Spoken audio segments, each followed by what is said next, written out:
Greetings, ladies and gents. I'm the Tempest Tatsumi man with this guy right here, who's my friend, and I appreciate them. Go ahead and tell him your name.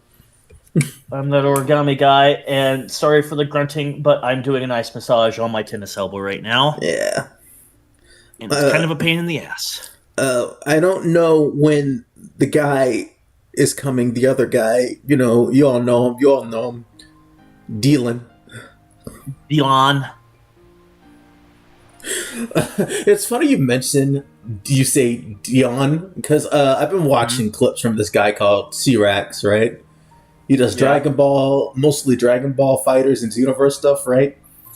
There's a whole compilation clip of him getting cocky, right? And then immediately just getting humbled. And it's hilarious.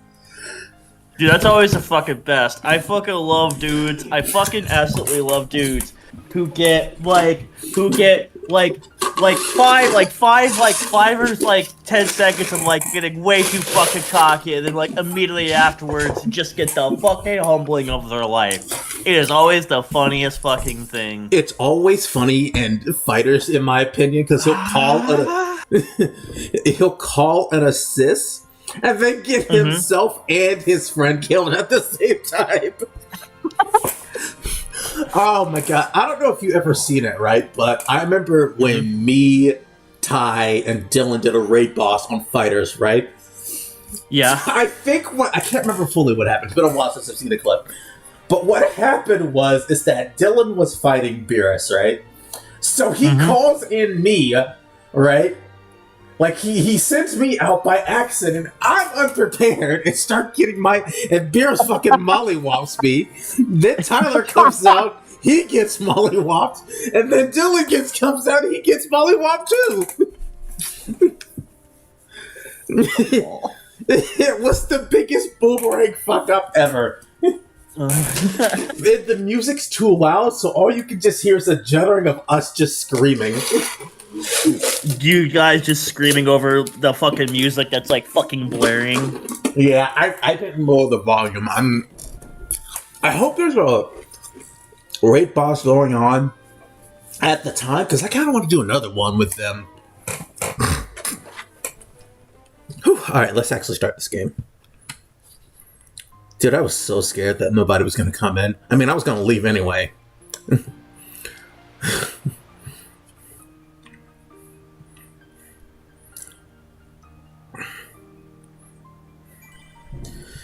So some call me Johnny, someone whose reviews I usually appreciate. Saw the final season of Sonic Prime, and he straight up states that this could have been a 90-minute movie. Huh. And honestly, I haven't seen the show myself, and I've been extremely hesitant to watch it for multiple reasons. One of them being Sonic's characterization irritating the fuck out of me.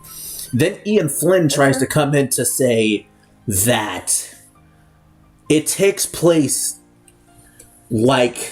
during Sonic Advance 3, and that just irritates the fuck out of me more, because Sonic's characterization makes even less sense. He's very... the interpretations where Sonic's super cocky and doesn't listen to people, right? Yes. I'm aware of that. It doesn't work for a Sonic that's been through Sonic Advance 3, because the entire thing happened because he didn't listen to his friends and got everything, fucked up. Right? Right. But by Sonic Advance 3, Sonic would know better by that point. Right.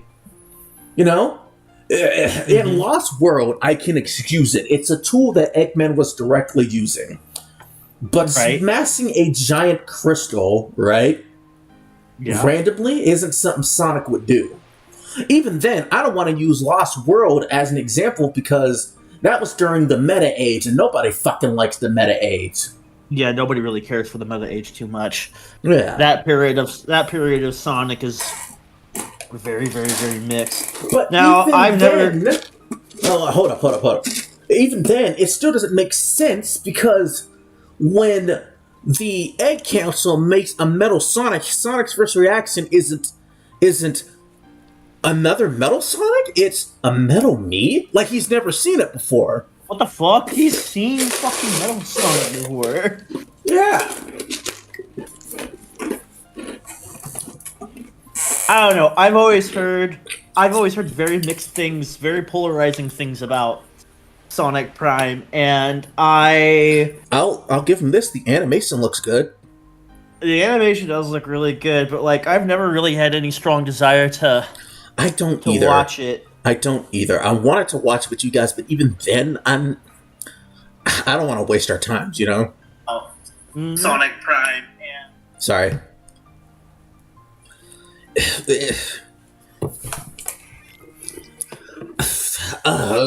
I'm so fucking cold right now. Don't you got the heat up? Excuse me, heat on in there? I do not have the fucking heat on. Why not? Because I'm trying to save money, man. Using heat costs makes my fucking energy bill go up. I know what you can do. Not to pay no fucking $80. I know what you can do. What's that? Fire. I cannot do fire because I'm not going to burn my fucking apartment down. Don't you have a fireplace thing? No? Yeah, but I'm not fucking using that. Why not? I don't want to use that. That's work. Not if you have a grenade. A grenade does not cause fire, Tion. Grenade. But if you blow it shrapnel. up. If you blow not it how, up. It's not how grenades work, Tion. Oh, okay. It works like that in the imagination. Tinkerbell. It doesn't work like that in reality. Tinkerbell, I choose you. Look, it's cold. I can't get to it. I need to stop getting into debates with YouTube and with power scalers on YouTube. They don't know what the fuck they're talking about. Dude, power scalers are the dumbest fucking people in the world. There's no point in fucking debating them. The power ones on scalers are the YouTube, same people. At the very least, Space Battle ones seem more intelligent. I don't know. That 30 fucking sent me. That 30 fucking sent me about them like being like, would Eggman be able to solo the 40k universe if you didn't add any of the stuff that makes like 40k? If it was Archie Eggman, I would say 100%. No, not even with all the stuff in 40k, he would not.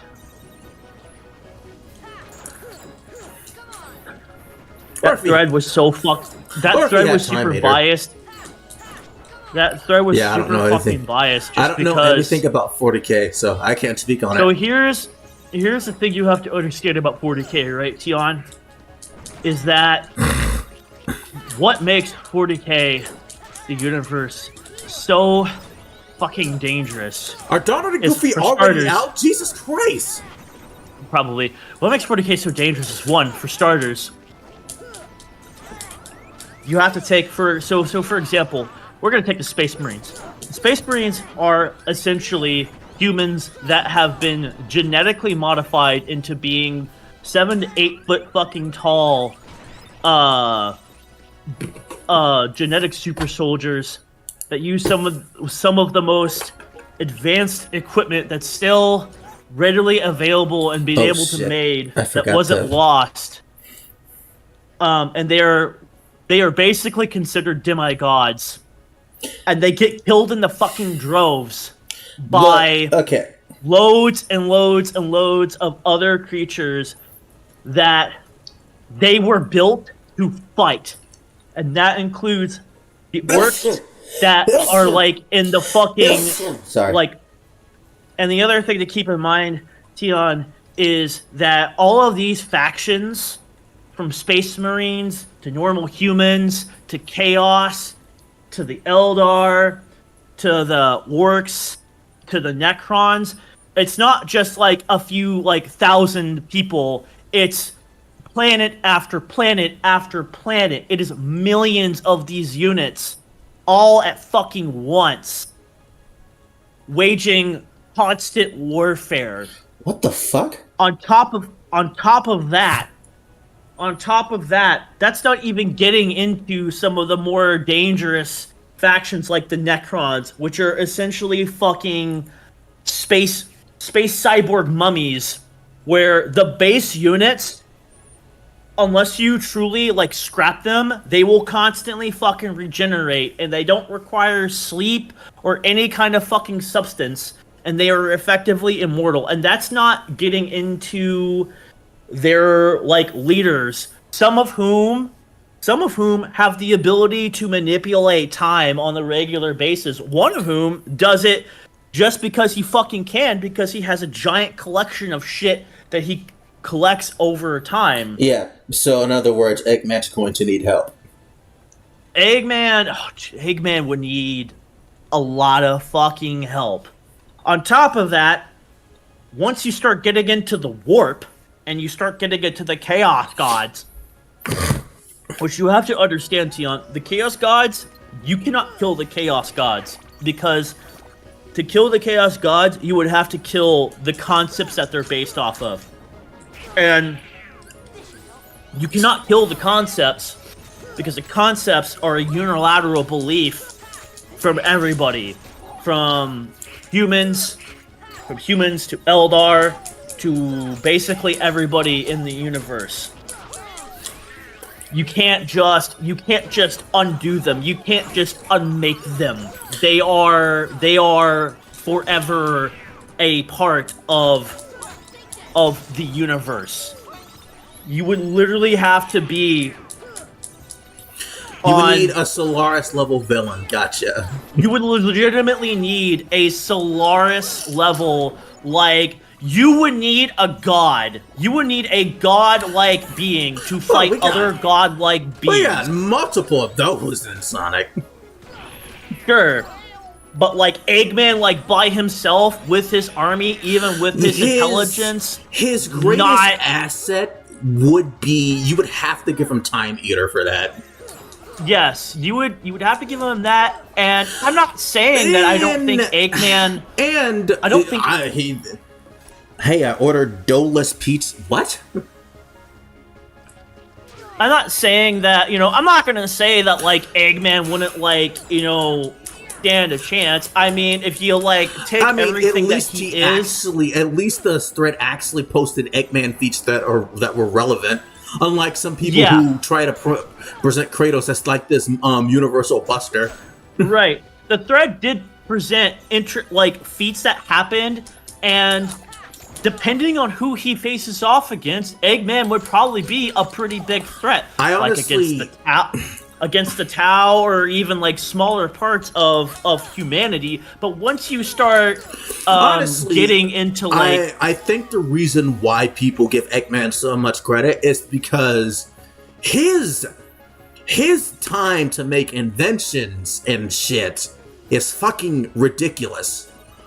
Like... 100% ridiculous. Right. Nobody knows where he gets his resources. Everything that happened in Sonic 3 and Knuckles, right? Like, he built all that shit, like, within a space of, like, a day or something.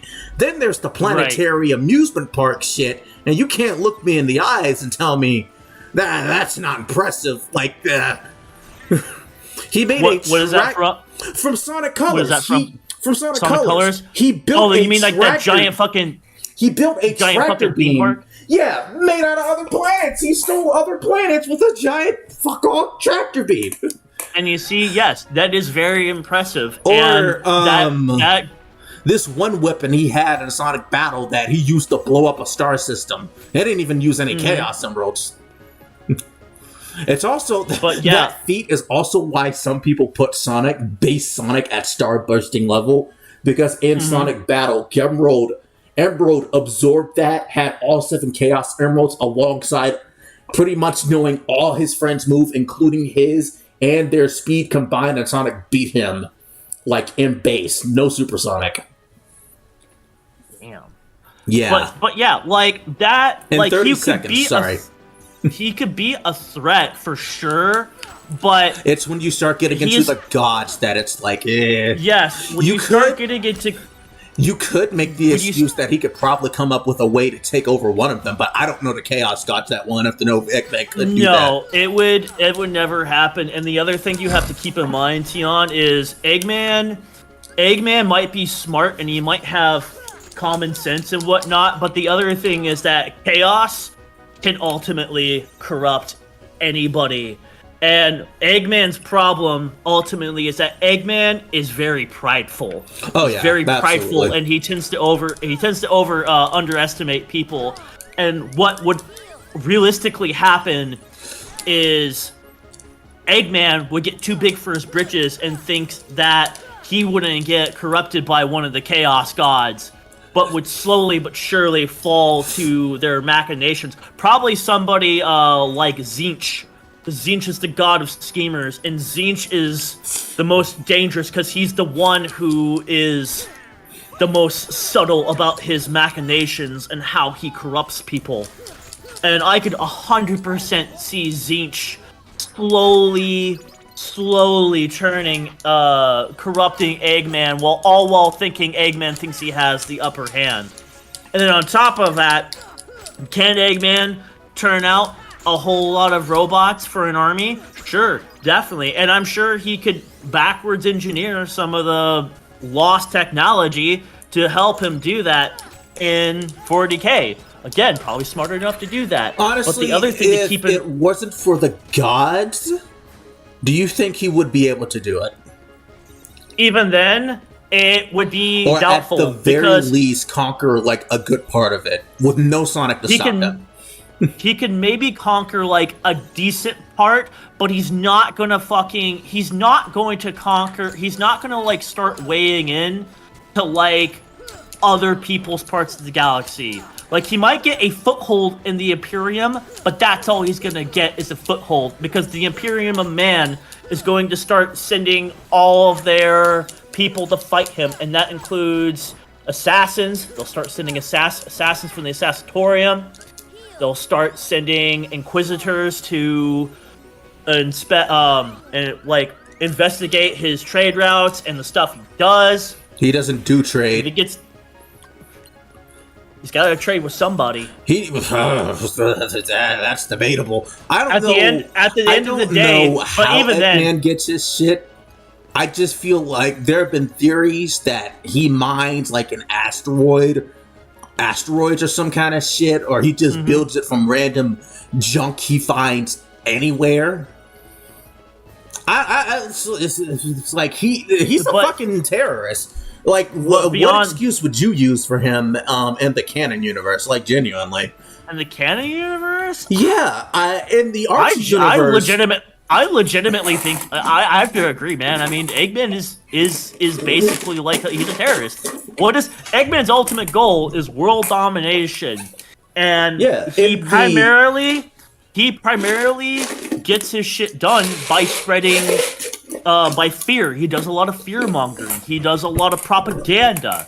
He does a lot of makes right attitude to bully people into submission. Yeah, but 100% in the Archie universe, yeah, he does that. But like in the game universe, he doesn't have allies or anything like that. The only game universe, yeah, in the only hint that he has any kind of money is him hiring the Jackal mercenaries and before Forces started. That Shadow fucking kills, and then he immediately never does anything like that ever again. I don't know. And him hiring, huh? Like his game counterparts, I always see his game counterpart, like his comic counterpart, 100% fucking terrorist. His game counterpart is like, I don't know. His game counterpart's too Saturday. He's still a terrorist, but like he's such. It's in such like an over the top. Even in the games, he's still the guy connected with splitting the fucking planet into multiple pieces. Oh sure. And like again, the tractor beam in Sonic Colors.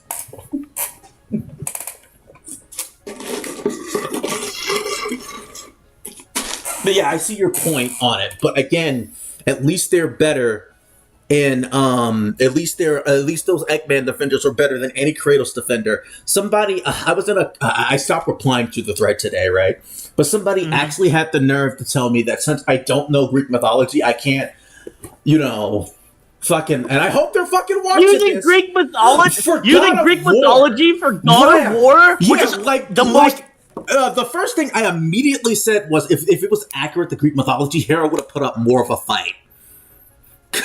Because he wasn't the queen of goddesses just because she was pretty. It's the same woman. Exactly. And then the guy replied to me saying, "Oh, I wonder why a flower goddess didn't do so well against Kratos." And I was like, she's the goddess of marriage and patronage. You can't hop on me for not knowing Greek mythology for the debate and then immediately get it wrong.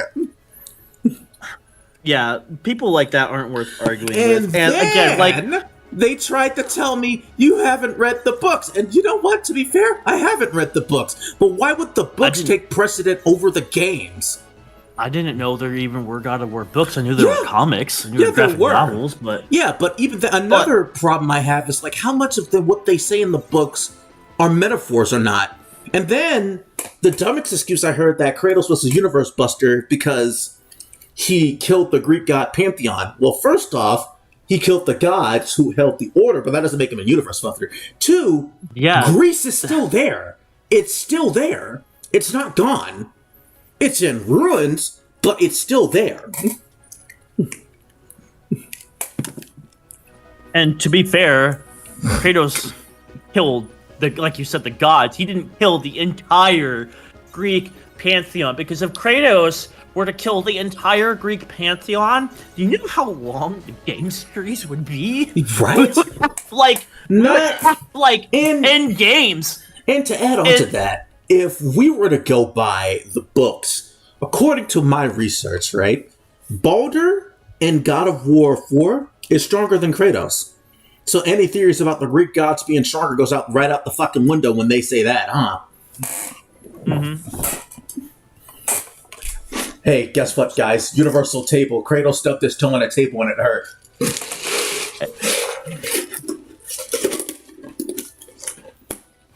You know what they remind me of? They remind me of when I was a dumb kid. And I remember when I said that Sonic could destroy a country because he was lightspeed and a pebble at lightspeed could destroy a country. But yeah, like, I hate people like that, and I know we kind of touched on this a little while ago, but power scalers are the kind of people that would make hype shit. Right, they overhype shit, but they're the kind of people who will use whatever, like, mental gymnastics to say somebody can beat Saitama and completely miss the point of Saitama and One Punch Man, and that... Yeah, my thing with Saitama is that his power is basically adaptability, you know? Right. So your best chance of beating Saitama is to just straight up one-shot him before he gets the chance to adapt to that power, you know? Right. Easier said than fucking done. It's easier said than done because he's so good at it. I mean, you even saw it in his fight against what was it, like let's stop right here. Let's not spoil it. No spoilers. But you saw it in his fight with him, the dude, where it's like he was so fucking powerful, like literally like Eldritch God powerful, and it didn't matter because Saitama just became as strong as he needed to be to beat him. Because again, that's and I'm not gonna say that like, you know, hey, only character I'm not gonna say like could have beaten him. I don't think Goku at this point could beat him. You know who I can from Dragon Ball? I don't think he could either. The only character I believe that could beat him straight off the bat is Beerus, because he's honestly, I'm kind of joking, right? But I feel like Beerus has the exact same ability Saitama has. I can see it. I mean, he is the god of destruction, but and I'll tell you what, I usually do not care for Death Battle, just because Death Battle is, you know, Death Battle. But I do have to agree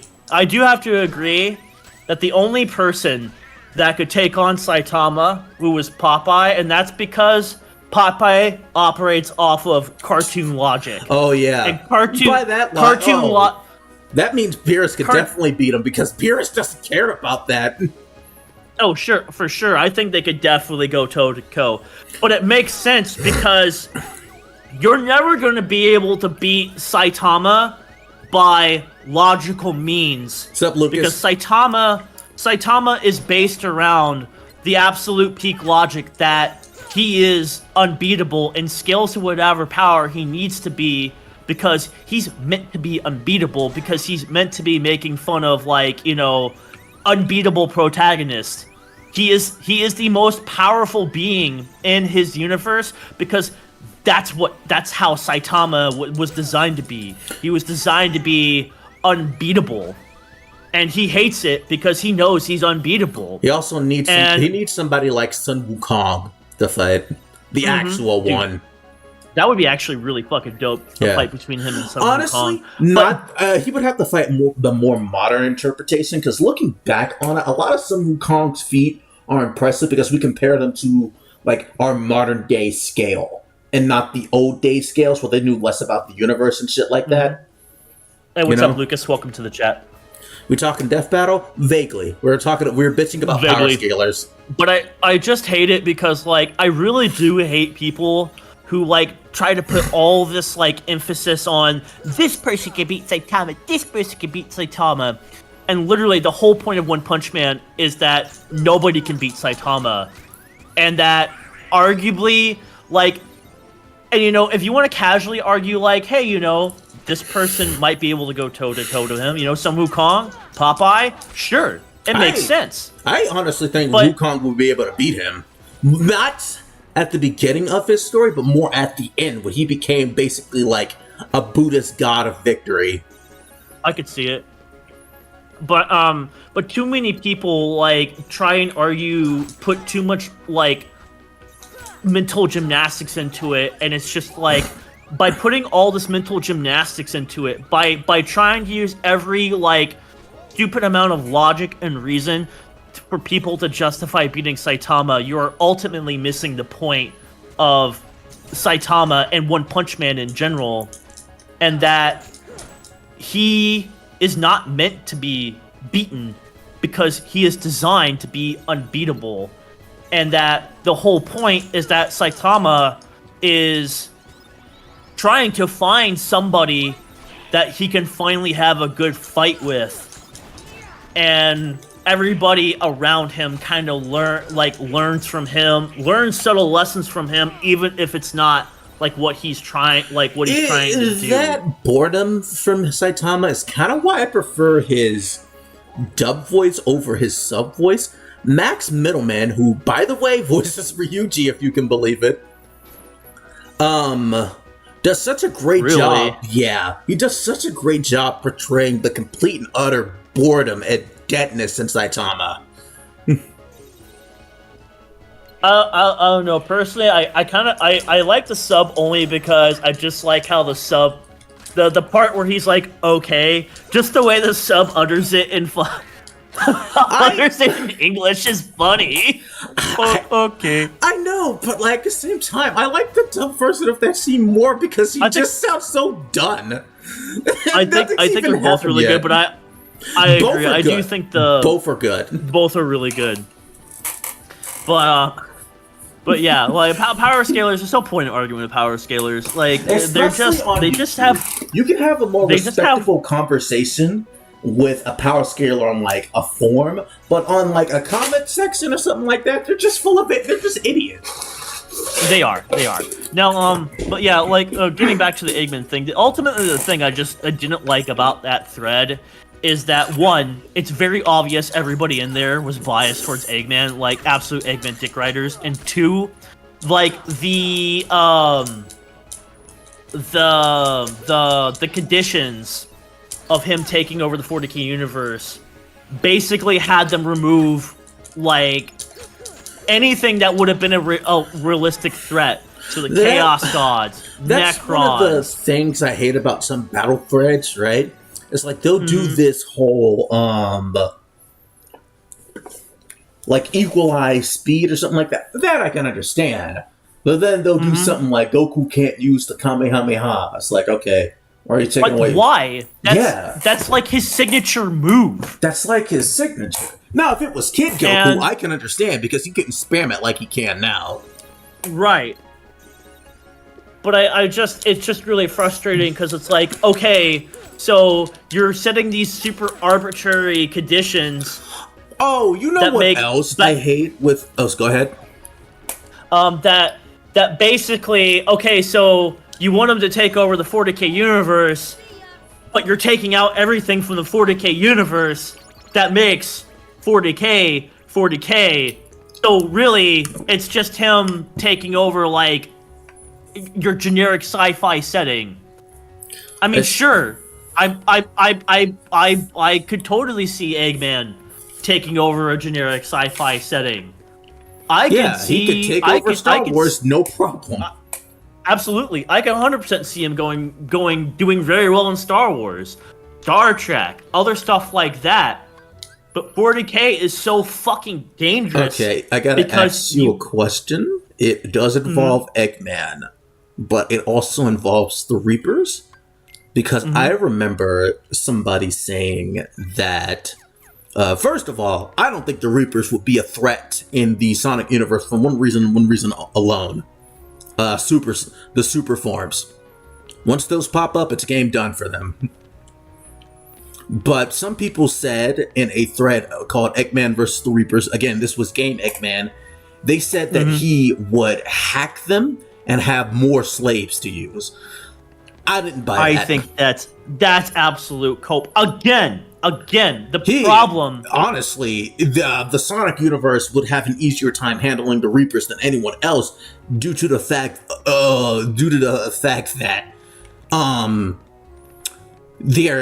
they got a bunch of people who are like Sonic who can like casually just run up onto a ship and blow them up, like ram straight into them and then just blow them up. Right.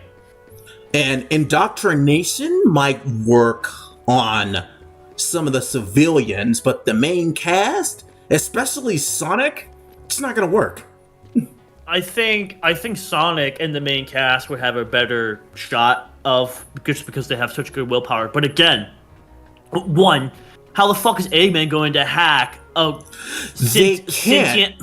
Yeah, that was my problem too. They're sentient. Literally, the Reapers are older, are like one of the known oldest beings in the entire galaxy, and they're not just straight machines. They're fucking bioorganic. Wait, they're gonna fucking feel something and be like, whom's the fuck is this in our system, and why the fuck is he here? Plus, there's a good chance that if the Reapers attack, right, they might accidentally bring out the primordial god which inside the Earth's crust that breaks the planet apart, and he might end up killing them too. Exactly. But the other thing is that again, Eggman's pride would be his downfall because again, he thinks he would 100% be too confident in himself and think that he could control the Reapers, and he'd end up like fucking the elusive man. Honestly, exactly. Eggman can take them down, but as long as he doesn't try to enter a partnership with them, he's good. He is good, honestly. But Eggman. Okay, but you can also think of it as like a way that Eggman would probably join a partnership with them, only to backstab him when he gets the shit he wants. Oh, for sure. But I think the biggest problem with outside of like Sonic going supersonic, or even in like his base form, the biggest problem with the Reapers is that numbers. Yeah. The numbers. The numbers. The Sonic universe does have like way better DACA than the Mass Effect universe does. In like you don't even need supersonic. Like one Chaos Emerald is enough to blow up a fucking star system with given the right weapon. That's just one. I just think the ultimate thing is that I think it would be just be a race against time. I think it would be a race against or how fast the Reapers can better yet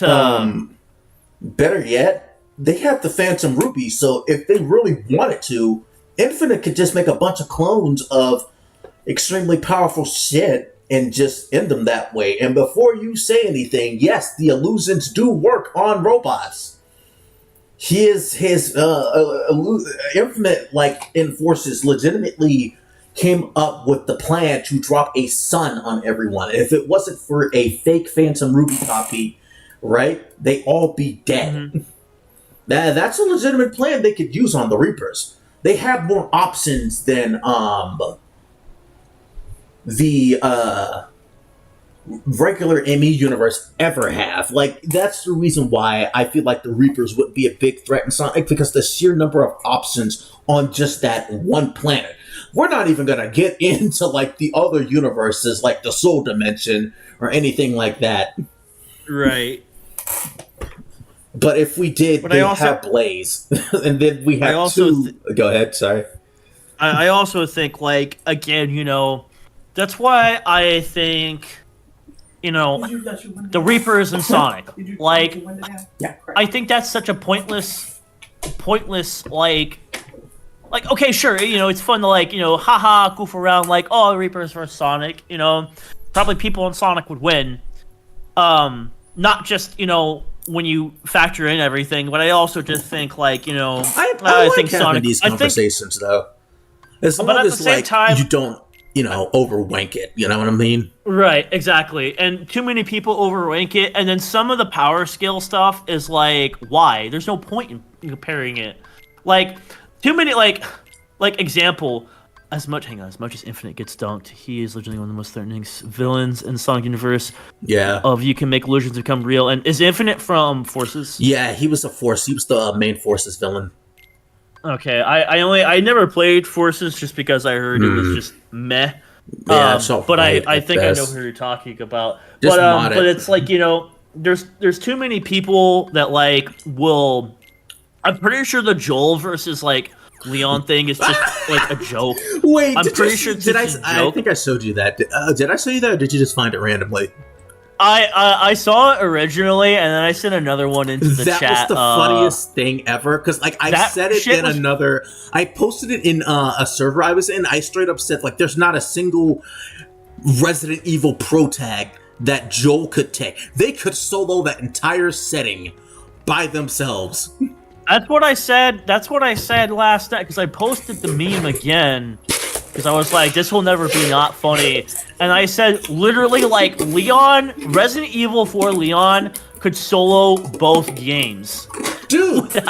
without breaking a sweat. Resident Evil 2 Leon could. Absolutely. But there are too many people. My favorite joke from that thread was Leon suplexes Joel. Well, that's the end of him. That's the last of him. That is fucking hilarious. But there are too many people who would post something like that unironically and then get mad when you tell them this is fucking stupid. You were stupid for posting this. You were person A would clearly beat person B. Like, it's not a contest. And then they get mad and they try to, like, legitimately argue it. And it's like, that's what happened with every single Kratos power scaler. Yeah, kind of like you're saying about Kratos power scalers. Like, bro, come on. Yeah, here it is. Yeah, I posted it here. As soon as I said that Kratos wasn't a universe buster, and at best I would put him at mountain level or country level at the absolute highest. Bunch of people were coming out the fucking woodworks and then tried to use that temple feat in 4, saying that he flipped 9 ropes. And I said, no, you dumb fucks. That was a temple. He flipped a temple. Right. No, too many people. Oh, yeah, and I even summed it up here. I love Lucas's summarization. Leon survived several apocalyptic events and came out pretty much unscathed. Joel died to a fake train with a golf club because of dumb writing. And then I said, Leon is a professionally trained spy and is absolute peak prime, who has pinpoint accuracy, is shown to be able to use any weapon he can get his hands on, and frequently does acts of superhuman feats while taking on man-made biological horrors and monstrosities. Didn't he, in 6, take a hit from a monster that derailed a train? Like, ran face first into a train and just, like, threw it off the tracks.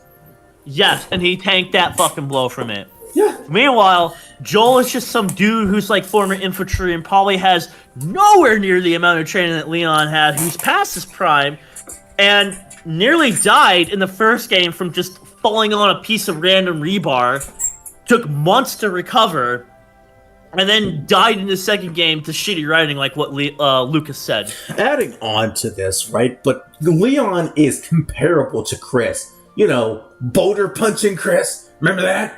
Mm-hmm. Oh, for sure. For sure. They are 100%. They're not I couldn't equals, get his...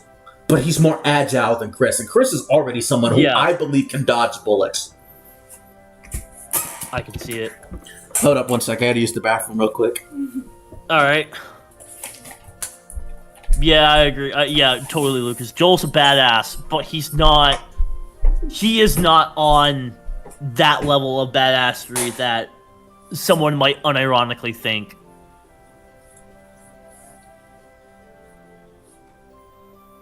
Ryan, I saw the thing you posted. Kermit the Frog here.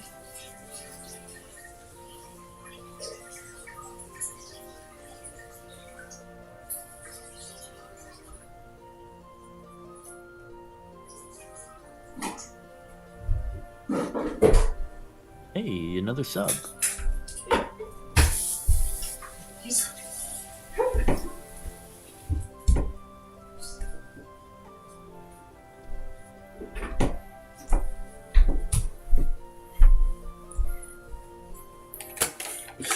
Hey, I'm back. Yeah. So while we're on the subject of power scaling, because it's a funny conversation, I didn't click on it, but a while ago, right?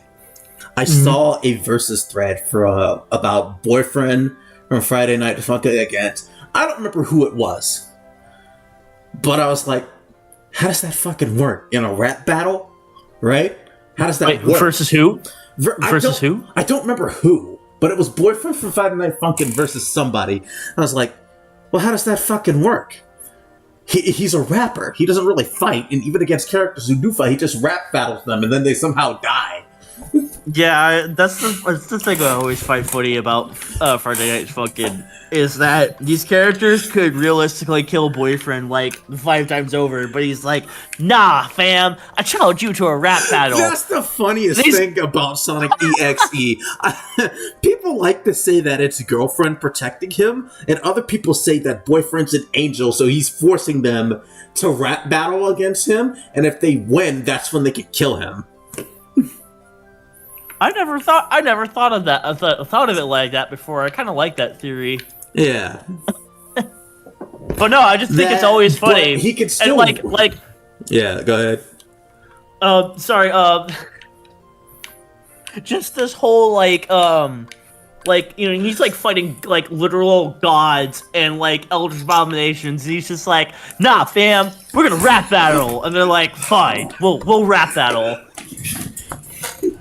Yeah, right? It's like, it's so much fun. It's like, nah, fam, you gotta spit some bars. If the bars are shit, you die. Exactly. Your bars are shit. Your moves are weak, bro. I'm not gonna lie, somebody's fighting I fucking folks. Be hype. There's... Go on. There's a mod for Friday Night Funkin' called Termination, called QT, right? And the creator released like his songs on the YouTube channel, and in the corner of each songs, right, you can see logs of what the character is thinking in the middle of the song. There in QT, there's a third phase where you're not fighting against QT, you're fighting against a robot in her back named KB. And during his first song, third song, right? He keeps going. His first line is nothing personal, kid. And then as the song goes more and more long, he starts getting more and more freaked out, right? Well, angry. And after his note spam thing, he says, like, you're still alive? And then at the end of the song, he says to boyfriend, you're not normal. What the fuck are you? And then during Termination, he just gets so pissed off that he just keeps going, just die! Die, please! He's Boyfriend his song is crazy because he's actually like sending saw blades to attack him too while he's singing too. Jeez. Yeah, it's a really hard song. It's 5 minutes long, and if you gotta hit the space bar and hit the notes at the same time if you hear it. But the saw blades go with the music. I'll send you a link to the song. It's boyfriend's too stupid to die. He is. That's literally canon. Is that the reason why him and girlfriend feel no fear in like all the rap battles? Is because they're both just too fucking stupid to feel fear. All right, I posted Termination in the chat for everyone to watch. They don't give a fuck. Is boyfriend a chirp? No, he's part of something good. You see, I'm guessing hell of a boss. Hell of a boss. I don't even hate it. I think it's alright at best. I tried watching it with, well, I kind of tried watching it with Chemical. I didn't really care, and she got mad because I didn't want to watch it with her. But I watched a little bit of it, and I'm gonna be real with you. Like, it's very well animated, and it is funny. But ultimately, I just feel like it's not your style. It's not as funny as people make it out to be, and I really only think like the best part of that show is Brandon Rogers voicing Blitz, the main Blitzo, just because I think Brandon Rogers is fucking hilarious. Whoa, hold up, buddy! It's not Blitzo. The O is silent, stupid. What? That's the joke. Like, that's legit the joke. The O is silent. But yeah, and you can tell the difference between the episodes that Vizzy wrote and then the ones that Brandon Rogers wrote, because the one that Brandon Rogers wrote are actually funny. Unlike Vizzy, who seems to think that dropping cluster F-bombs and talking about sex all the time is funny, equals comedy, and it's just cringe. I don't particularly like Vizzy just because she's very hypocritical and just draws too much fucking drama, man. Like, way too much drama. Way too much drama than that's what's needed. Wait, it's funny we brought up Vizzy because I was on Twitter posting my stream, right? Mm-hmm. And I saw, the beatbox guy from Verbal Ace? Yes. The beatbox rap that guy? Apparently, he dropped 5 fucking K. Well, no, I actually learned about this in a server earlier, right? But I didn't believe them. But apparently, he dropped 5 fucking K for a self-insert porn video with him and Charlie from Hazbin Hotel.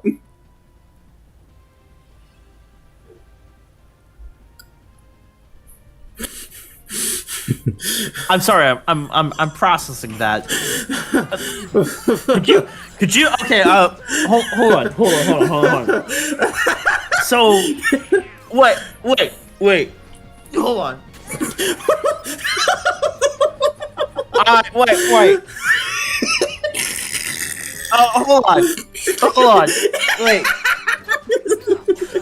Wait. I'm sorry. Whoa, hang on. So you're.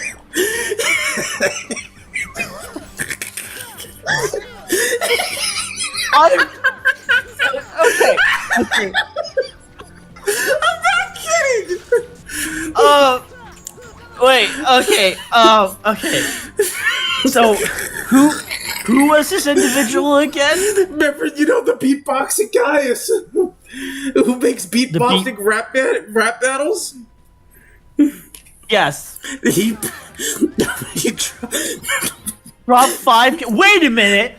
I heard about this. That was real.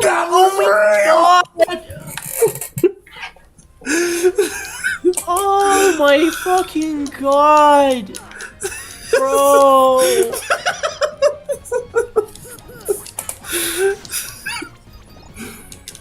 It was real. Bro, if you're gonna drop 5K, go fuck a porn star or something. Right. Jesus Christ. That would Oh, literally be a better use of your fucking money if you're wanna do some kind of degenerate shit. hey, CP, I'm crying. That silence got me.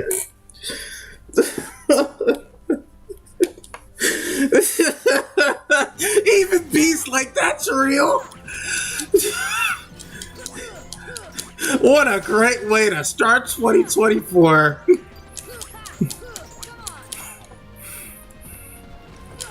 Holy shit.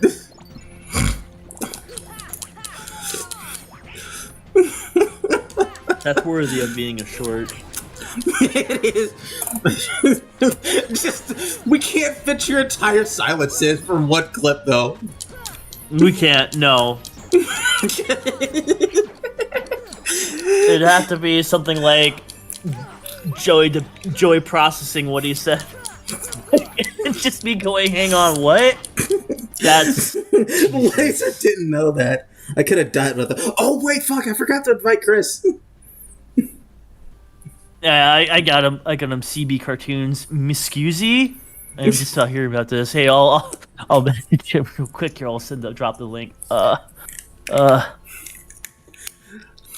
see. No, there, I got it sent to him. I meant to send it to him too. I had it originally loaded and everything. So this dude who makes beatboxing videos, or what does he do exactly? I was kind of confused on like he makes rap bot. You've seen it, like the one where it goes like boom boom boom boom boom boom for Thanos. I can't say I'm familiar. He links anime. Hold up, I'll send you. Send me one of his videos just so I can like I'm sure I've seen him before or like but he makes rap battle beatbox and shit. Okay. Kind of like does he kind of like do like nerd raps and stuff like about games? Yeah, and it's animated too. Okay. Here it is, right here. Here's the one that you probably recognize the most. Let's see. Let me check this. Yeah.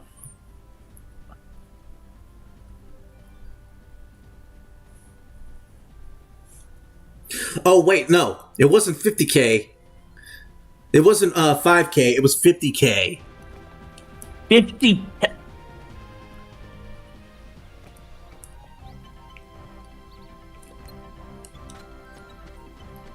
Yeah. For porn. Animated porn. That's the price of a small car. Bro.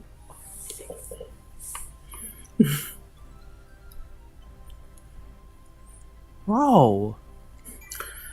That's really... That's what 50K is like what most people make in a year. Like, ugh. That is literally someone's entire salary in a year. I know. And it was specifically with Charlie from Has-Been Hotel.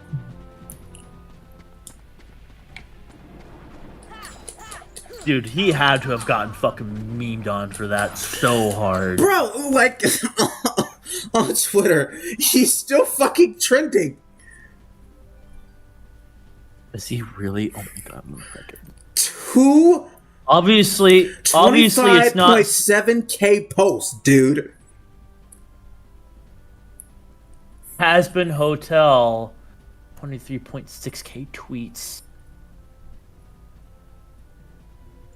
Verbal is on his way to fuck that one character from the hotel.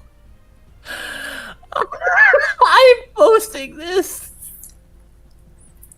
Bruh, what a fucking L. This motherfucking Verbal is a freak. 50K is crazy, dog. And out of all the bitches... I was just looking at that one. I was just reading that tweet to him. He chose the gay one.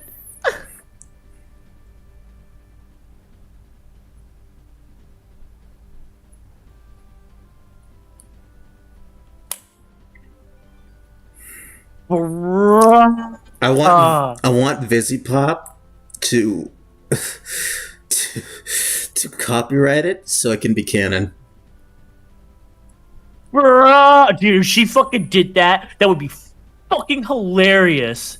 Cute girl from Transman Hotel. I only date guys who are transphobic and could spit bars. Oh, I didn't know he was transphobic and homophobic, dude. Holy shit. No. Wait, no. It doesn't matter. I thought Charlie was bi. It doesn't. I mean, she is. I'm not sure. It doesn't fucking matter.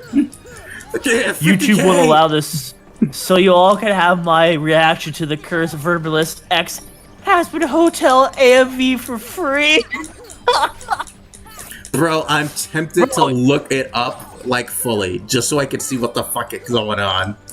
Me unsubscribing from Verbalist after I found out that he canceled Cartoon Beatbox Battles and spent the rest of its funding to make this shitty-ass music video of him getting sexually assaulted by it. You're kidding. He canceled his, No, he canceled it, dude. That's why I heard it. That's why I heard about it. And people were fucking pissed. Bro spent the funding that was meant to be for a fucking show. Bruh, I hang on. I'm gonna PB serious announcement. Bro, he turned the comments off on his fucking videos. Or at least he turned the comments off on the one he just announced an hour ago. PBB Puppet. What is this?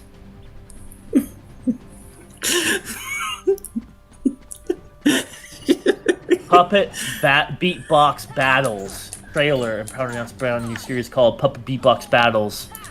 It has 536 dislikes to 519 likes. Bruh. Oh, wow. How long ago was this? The porn stuff? Yeah. This is recent. Recent? Because I swore I saw a thing on it like he's trending like now, a day or two. So I assume it's recent. I swore I saw a thing on it like a couple days ago because I'm pretty sure it's been recent. But dude, 50 fucking K. 50 fucking K.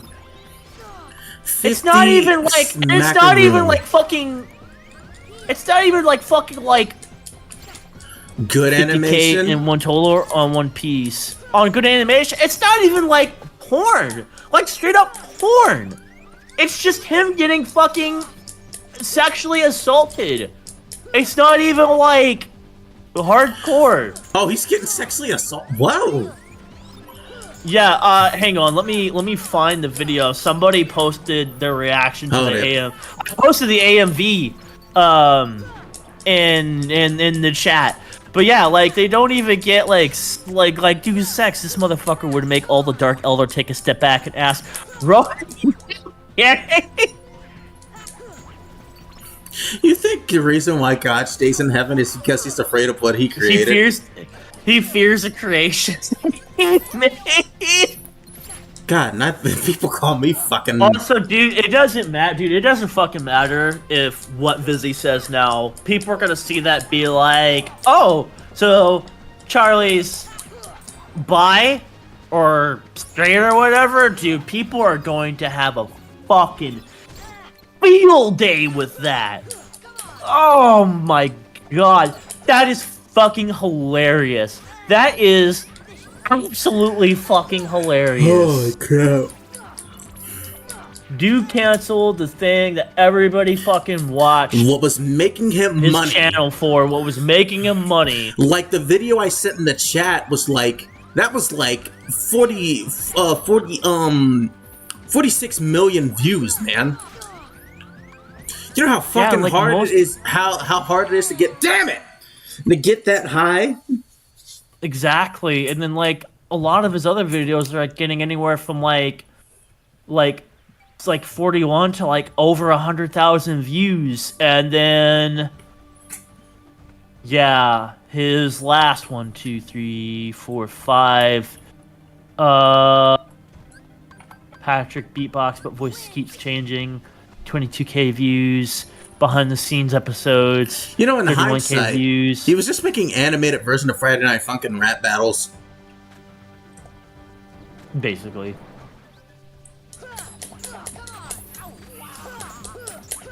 Just stuck with beatboxing Thanos. From Tetris beatbox to $50,000. Hey, J-Con, we're just talking about the guy who made those beatboxing videos with fictional characters, dropping 50. Dropping. Holy shit! I can't even say it anymore. It's just he dropped 50K to make a video of him being sexually assaulted by Charlie Morningstar from Has-Been Hotel.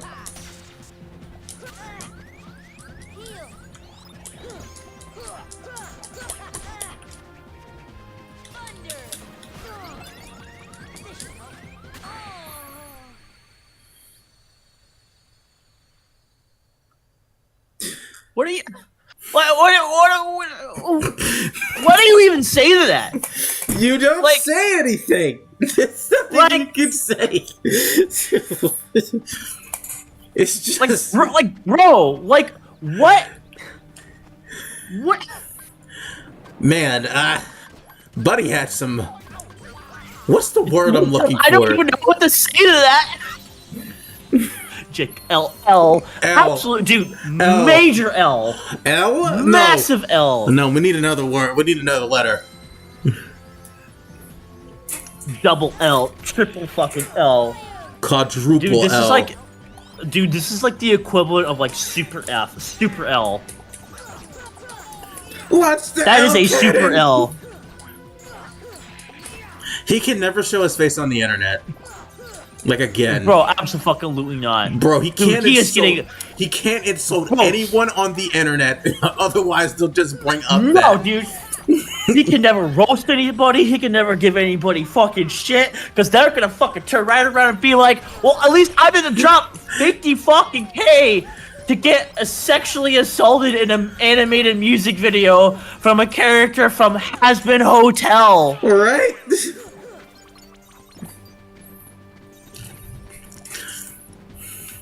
Like, pack your shit, buddy. Better get a new username. Bro, your New Year's resolution better be to fucking disappear. Because ain't no one gonna fucking forget this shit. I hope you still got another 50K in your bank account, champ. The council has awarded you with but one singular yike. What if YouTube demonetizes him despite the fact it wasn't on YouTube because of that? I mean, I don't know. I mean, I think that would be pretty cruel on YouTube's part, but bruh. Hey, like, dude, just fucking, dude. And you know what I think is really funny is that he probably could have gotten the same quality of music video made, and he probably could have paid like for less money. Absolutely, that dude probably could have paid like a few $100 and got a quality music video made for like I want to say like bare minimum, depending on the quality. What if he used that money to pay his animators? Oh man, that'd be crazy, right? Pay his animators to make his cartoon series? Bro, what a fucking idiot. Absolute galactic brain thing. I'll be right back. Hey, I hope you had fun beating his meat. Because nobody's gonna watch his beatboxing videos.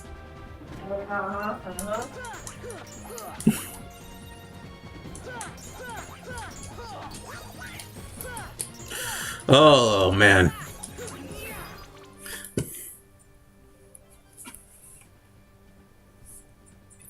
The council has awarded you with a single yikes.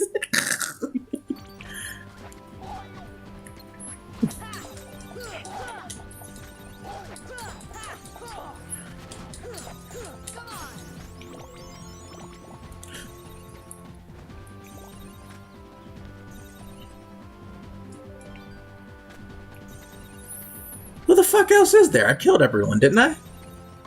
Oh yeah, because you're still here. Right?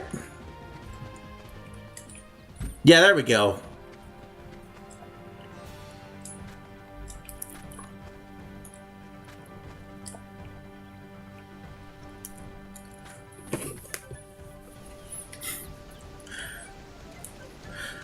Oh man. I forgot what I was doing here.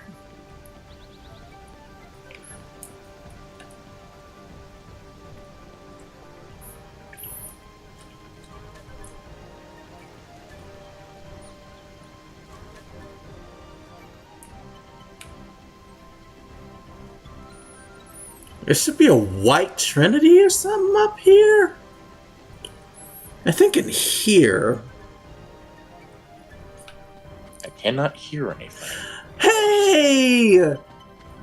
Isn't it funny that you came at this time and not like 10 or 20 minutes earlier? Oh, Dylan, I wish you could have been here. I'm gonna tell him anyway. Ago. Were you in the video earlier? No, I wasn't. So What happened?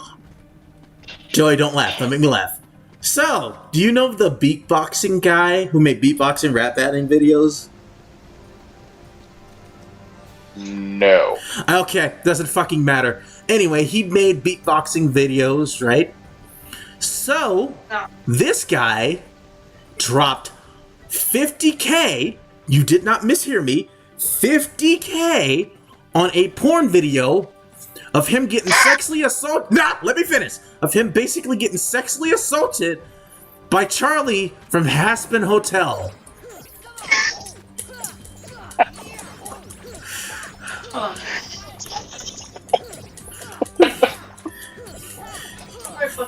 It is real.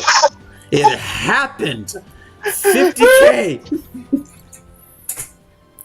He canceled his highly popular beatboxing videos for that.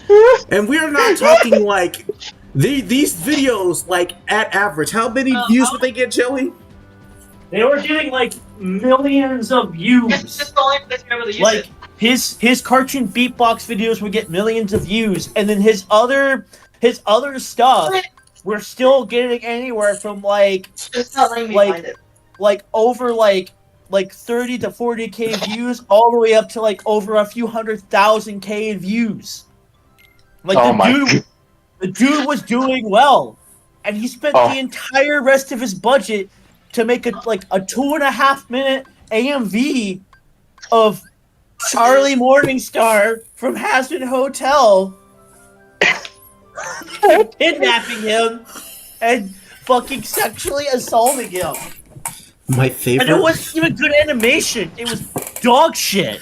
My favorite part is when I first told Joey that it was real. There was like almost a good minute of silence as I picture his expression, just like from utter confusion to. Dude, I was speechless. Oh my god. That's hilarious. I've never heard Joey so completely and utterly baffled. Please tell me someone clipped that moment. No, so not yet. I am going to make it a clip on my YouTube channel. Like after, like tomorrow, I'm going to go into. I'm getting a different video editor, by the way. Why? That's awesome. But I'm going to do it. That's hilarious. If you want to, for the time being, I could edit the video for you with DaVinci. If you want to work on that at some point, sure, man. I think it's uploaded to your channel. I'll give you, of course, like always, I'll give you credit. I appreciate that. I don't feel like it deserves appreciation. That's just common decency. No, don't. You'll never hear me say that I'm a good person, but I'm enough. I'm better. I'm good enough to do what I'm supposed to do. We were too busy laughing and you are 100% right, Brian. I will never get over that, dude. Of all the things on my 2020 on the 2024 bingo list, the That guy who wasn't it. does cartoon beatboxing, I think 50K. I want Vipsy Pop to copyright it so I can become K. It's funny because Charlie's in a relationship, so like if she copyrights it, that means that at some point Charlie cucked her own girlfriend. And it's not even hard. I still can't believe it. 50K and it's not even hardcore. It's arguably more unforgivable than scaling your fan base by spending their money on shit you're not supposed to. It's not even hardcore. 2 minutes? At best? Come on, man.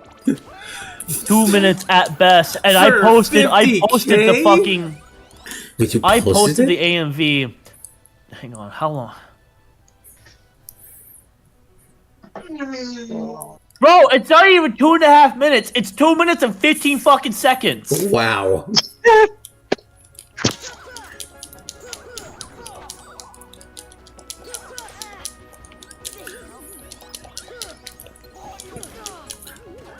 I love Laser's comment in watching shit. He ruined B's comment and watching shit. He ruined his whole career on imaginary pussy. Imaginary pussy. Oh my god.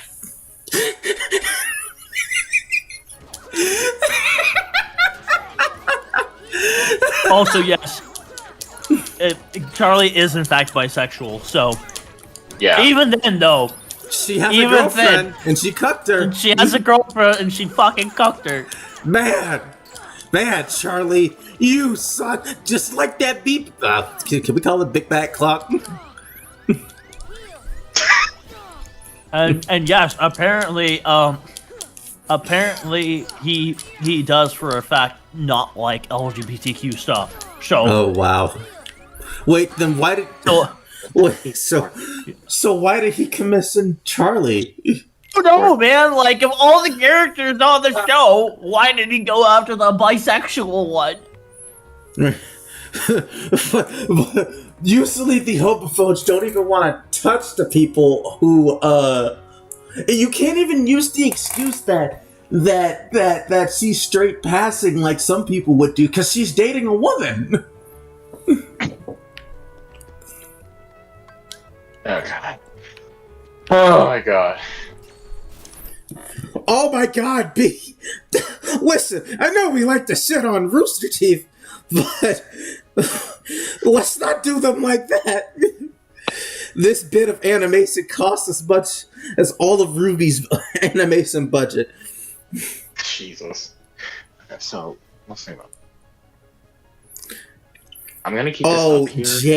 Jake, this has to be the product of either godlike No, haggling on almost- the artist's part or unprecedented level of down bad. Has to be levels of down bad. It has to be a combination of both. Okay. What I'm trying to do, okay? Can y'all hear me? Yeah, I can hear. Okay. Okay, because Discord said the call ended. Alright, on my phone at least. You can. Fine. Oh boy. I gotta get off this planet and head back to Agrabah because I need to get some Dalmatian puppies. That's what I needed to do.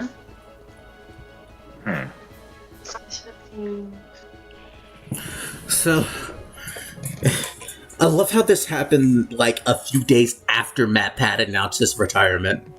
I'm trying to figure out it. Like he announced his retirement yesterday, right? I'm pretty sure he did. Mm-hmm. No, that was over the weekend. Yeah, that's right. But not too long after Matt Pat's retirement, this pops up. Bro, 2024 be wild and. Bro, we're not even out of January yet, and we've We're already not been getting even- some fucking wilding ass shit. We're not even out of January, but it's not even bad, right? Like It's not even like horrible shit yet. This has to be the product of either godlike haggling on the artist's part or unprecedented levels of down bet. Yeah, that's what I said earlier. Like, it has to be one of the other. I think it's both, dude. It's both. It has to be both. Did you get rid of on Steam your custom thing for it to register as a PS4 controller? Huh? I'm talking to Abigail. She got her new controller and we're helping her set it up. Oh, okay. Oh, yeah. Off topic from this, but like, I got the shaders working on Xenoverse 2 and holy shit. I'll send you some pics, Dylan. I'm trying to figure out, because I'm remaking my Frost Demon race, and I'm trying to figure out what horns I want to use. Joey, you tell me which one I should use for him. Or should I just stick to the default I usually use for the guy? These are modded, of course. Check them out. I don't think I told you the horns. We were talking about the Majin girl. Yeah, Albra. An earlier thing. Albra. I don't think it's hard to see what the pun in her name is.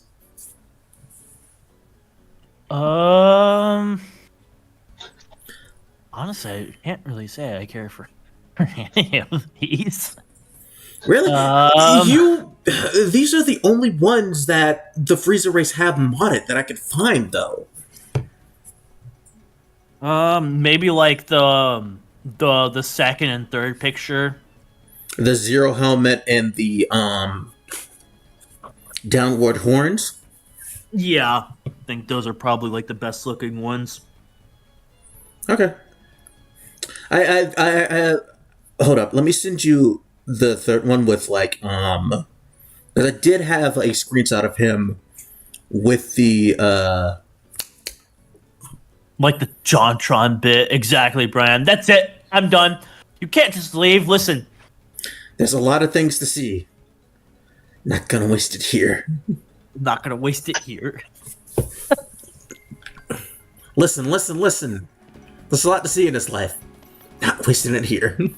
I'm not wasting it here. There's a JonTron bit for everything. It's like how there's a SpongeBob clip for everything. Just like there's a SpongeBob meme or clip for everything. Fuck, Sora! Get out of the water! God! Let's see. Alright, let me see if I can make this jump. Booyah! What's in here? Fuck, I was hoping for puppies, but this works, I guess. So I can't do that? Ooh, wait, did I just... Okay, no, I didn't. No, wait, I think I did. Never mind. Okay, I'm good. I told you to pick whatever, and I told you, J-Con, that's not an answer.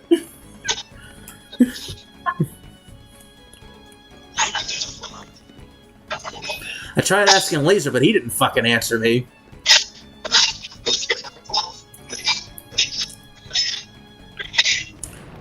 I'm not fighting all these Heartless. There's no chest in here.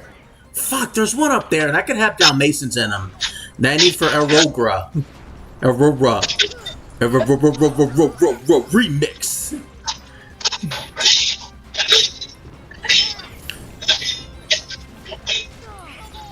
Oh, yeah. Since I brought up Dragon Ball, I have to ask you guys, who do you think is the most mentally damaging villain in all of Dragon Ball? There is a right answer. Have extra things to the regular buttons. As far as I know, Steam. What? Mentally devastating villain in the Dragon Ball universe. Mentally devastating? What do you mean? Like, who's the one who fucked with the minds of their opponents the most? There is a right answer. What? Yes, I did. Sure. Did you? Do you not read? No, the fuck you didn't, Lucas. Oh wait, yeah. No wait, he did. He did. Never mind. Apparently. I take it back. I apologize, Lucas. Damn! Fucking throwing shade. Throwing absolute shade. And yes, Cell. Probably Cell. Because technically going through the Steam. Incorrect. It was baby. Wait, what was the question? The question was, who was the most devastating villain in the entire Dragon Ball universe? You're correct. It was Baby Vegeta. And let me give you my reasons why. Number one, this motherfucker implanted Trunks with a alien controlled egg a long ass time ago, like before he even made it to Earth, right?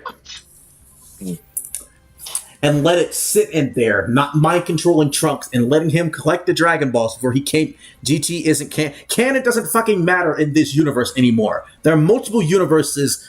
And it's been repeatedly stated there have been multiple universes and multiple timelines. If GT wasn't canon, they wouldn't kept bringing it up so much in side material. Anyways. Yeah. Anyways, to continue on. When he gets back to Earth, he has his parents call Trunks a naughty child and then reveal it, and then Baby Vegeta reveals himself, right?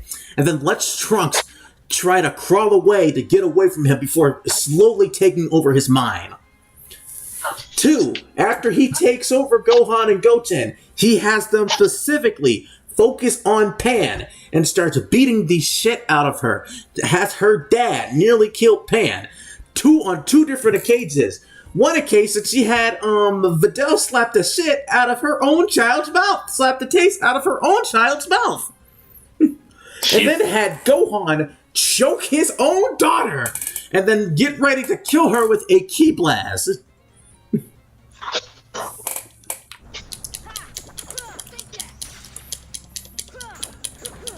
Baby was a villain. Goku hated that motherfucker. For good reason. Had his sons try to kill him. I will revise my comment. GT isn't good. GT isn't good. I disagree.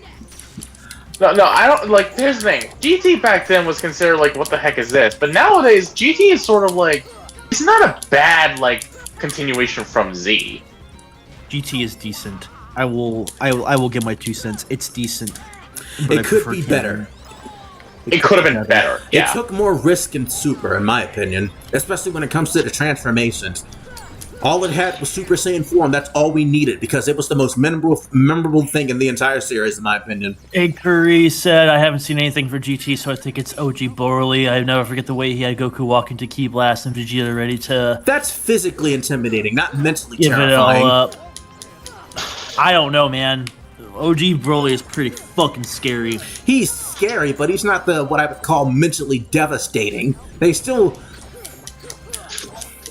And like the reason why he hates Kakarot so much is because he cried. As a baby. That is really stupid, though. Yeah, it's like, how did he get this job? It's like, see, when my son was a child, Kakarot tormented him by crying.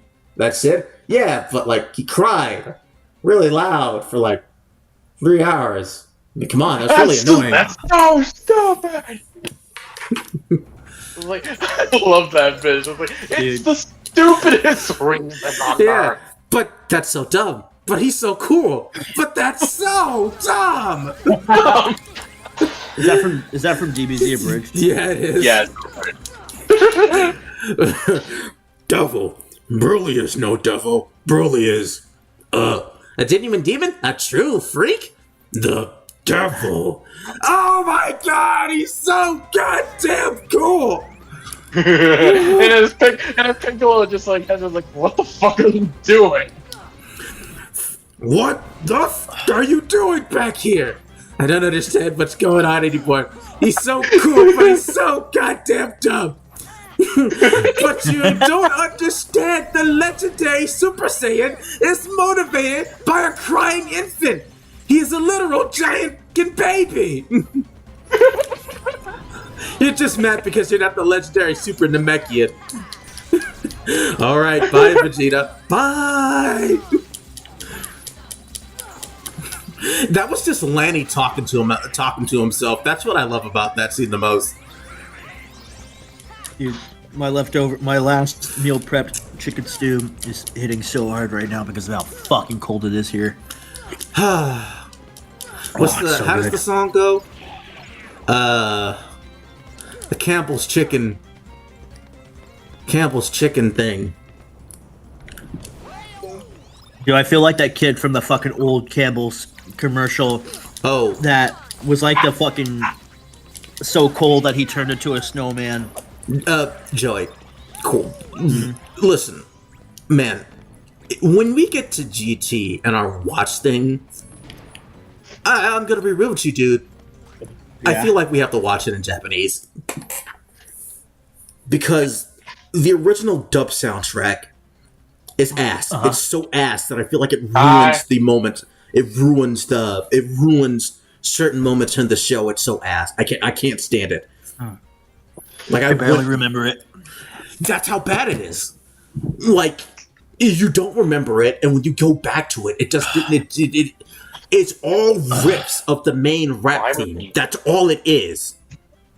Why is that? Or very unfitting rips. You know what I mean?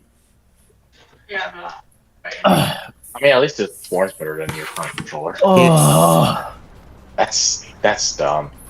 That was a nice that shit. fucking slapped. But We just gotta find a way to work around it. we need to figure out how to get it. I was heartless. Would quit endlessly spawning. Am I done yet? Are they all dead? Can I get the treasure chest now? Finally, Jesus. How do you remember buttons on controllers? Please be yes, Dalmatian puppies. How many I need in this world?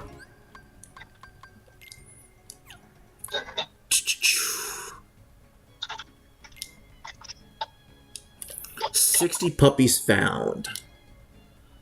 And 3 more on Agrabah somewhere in here. Dylan, Huh? use your powers to tell me where the last Dalmatian chest is. It's been a while. I don't remember exactly where they are. Damn you.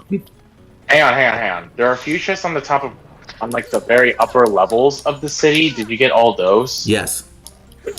Including the one near the palace gates? Yes. Wait. Yes. Did you go back to the Cave of Wonders? I'm in there right now. Did you get the one where you need to actually go back with the Trinity? No, I don't think so. Or not Trinity, the Abu. You need Abu to do it. I don't There should be a think secret so. room that you needed high jump, I believe, in order to reach. I don't know if you need glide, but glide helps. But basically, you need those in order to reach the secret room, and then you need a boo, or you can have Sora reach up and touch it. I think you need a boo because it's in water.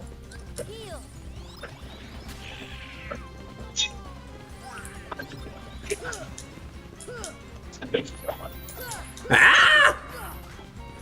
Harold Bryan, he's the last thing you ever see. Bro, I just want to get this damn spell. Um. Oh Hang on, let me look. no! Hold up, I need to take Donald out of my party so I can have Aladdin, you know, the cool guy. Yeah. Voiced by that one guy from Full House. We're trying to figure out how to map it. What the fuck was his name? What was the name of the boyfriend from Full House? Wait, what? Aladdin's voiced by the boyfriend from Full House. I can't remember his Do name. I look like I watch Full House? Huh? Do I look like I watch Full House? I can't see your face, so I can't answer that question. Okay. Joey, you're old. Have you seen Full House? Fuck you. That wasn't an answer.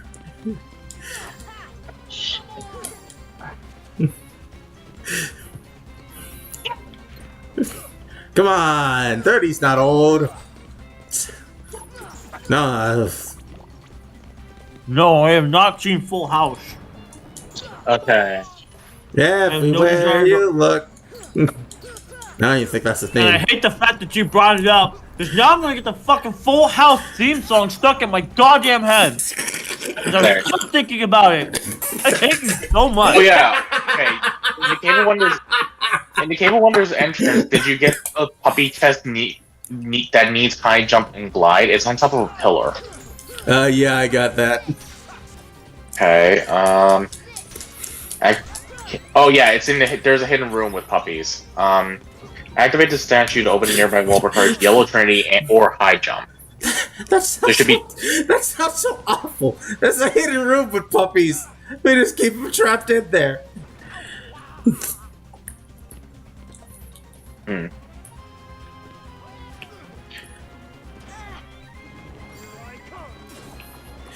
But the only other one with puppies is in the treasure room, and on the legendary hall, there should be a chest and a pile of treasure in the center. Who watches Full House? I mean, people watch it enough for it to get a Netflix fuck. There are a lot of things that have a Netflix reboot. Yeah. Well, does fucking Owl House have a Netflix reboot? Yeah, didn't Not think yet, so. because they need to go over the fact that they've pretty much supported. See, Owl House getting canceled is why I believe that Disney isn't LGBT friendly. They don't give a fuck. Dude, you wouldn't believe how many things were cut from the Owl House. Bro, I can tell you. I can believe it. I can tell you right now that Disney is anything but LGBTQ friendly. They do not give a fuck. They do not support them. They use them. They use them to sell a message, but that is not the same as actually supporting them. Yeah, no, absolutely not. Pixar probably does, because in Elementals, there's pretty much shows Dude, one. Pixar is owned by Disney. Yeah, well, why they show an Elemental? Pixar is dying anyway. Because they are trying to appeal to that crowd of people by shoving that shit down people's throats. That's why. Because Disney told them to. And oftentimes they don't do it right. You know, it's funny. It's funny how the one movie that they had that had a main protagonist that was actually gay, Strange World, they didn't fucking promote. They didn't fucking promote at all because they knew it wasn't gonna make money. It maybe would have if they promoted it. I didn't even know that movie yet came out until I saw the reviews. There was another movie that we saw that had a main protagonist that was gay. What was it? What was that one movie with the girl that could shapeshift, Abby? Nimona? Yeah, Nimona. Yeah. Oh yeah, the main guy that she follows, he's gay. Yeah, he is. I think Disney was supposed to get that movie. Luckily they didn't. What movie? Nimona. Nimona? Never heard of it. Yeah. It's actually really good. But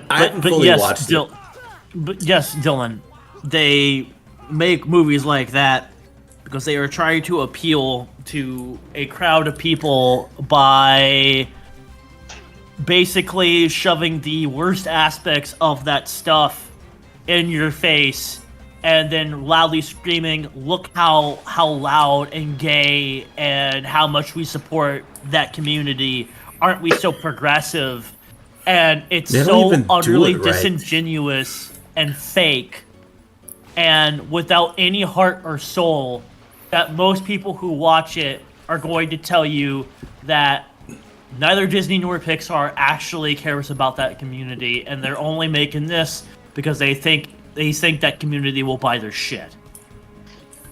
Hey, people on Twitter do it, but like I don't like using people on Twitter as an example for the LGBT community because people on Twitter are genuinely insane. It doesn't even matter what group you're a part of. If you are on Twitter, there's a good chance that you're fucking insane. On top of that, I mean, listen, man. People on Twitter, you think they got money? Fuck no. The insane people on Twitter don't got money. So what? It's the same thing with Tumblr, man. You think people on Tumblr have fucking money? You think most of the people who use Tumblr have a job? Fuck no, dude. bunch of fucking stupid, like, teenagers and college students who are, like, in depth, who think they fucking know everything there is about everything because, like, they read some biased-ass article on the internet. Tumblr, to what RT did. Yeah, basically what RT did. We're not talking about Ruby. I'm tired of talking about Ruby. We're gonna talk about something else. We're gonna talk about Ruby forever, Tion, until they finally die. And you're gonna like it.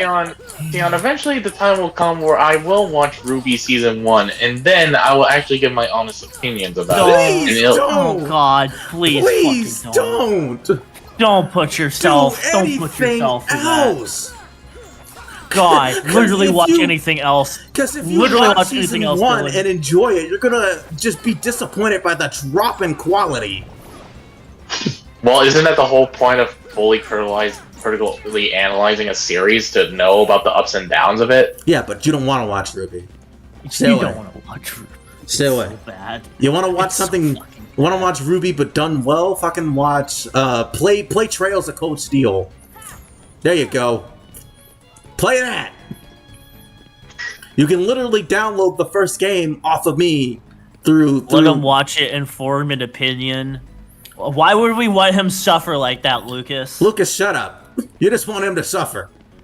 Look, let him watch it. Listen, Dylan, if you want to watch all 9 volumes, be my guest. But I'm going to tell you right now. Listen, why would you watch a show? Why would you watch a show that's not going to get a 10th season?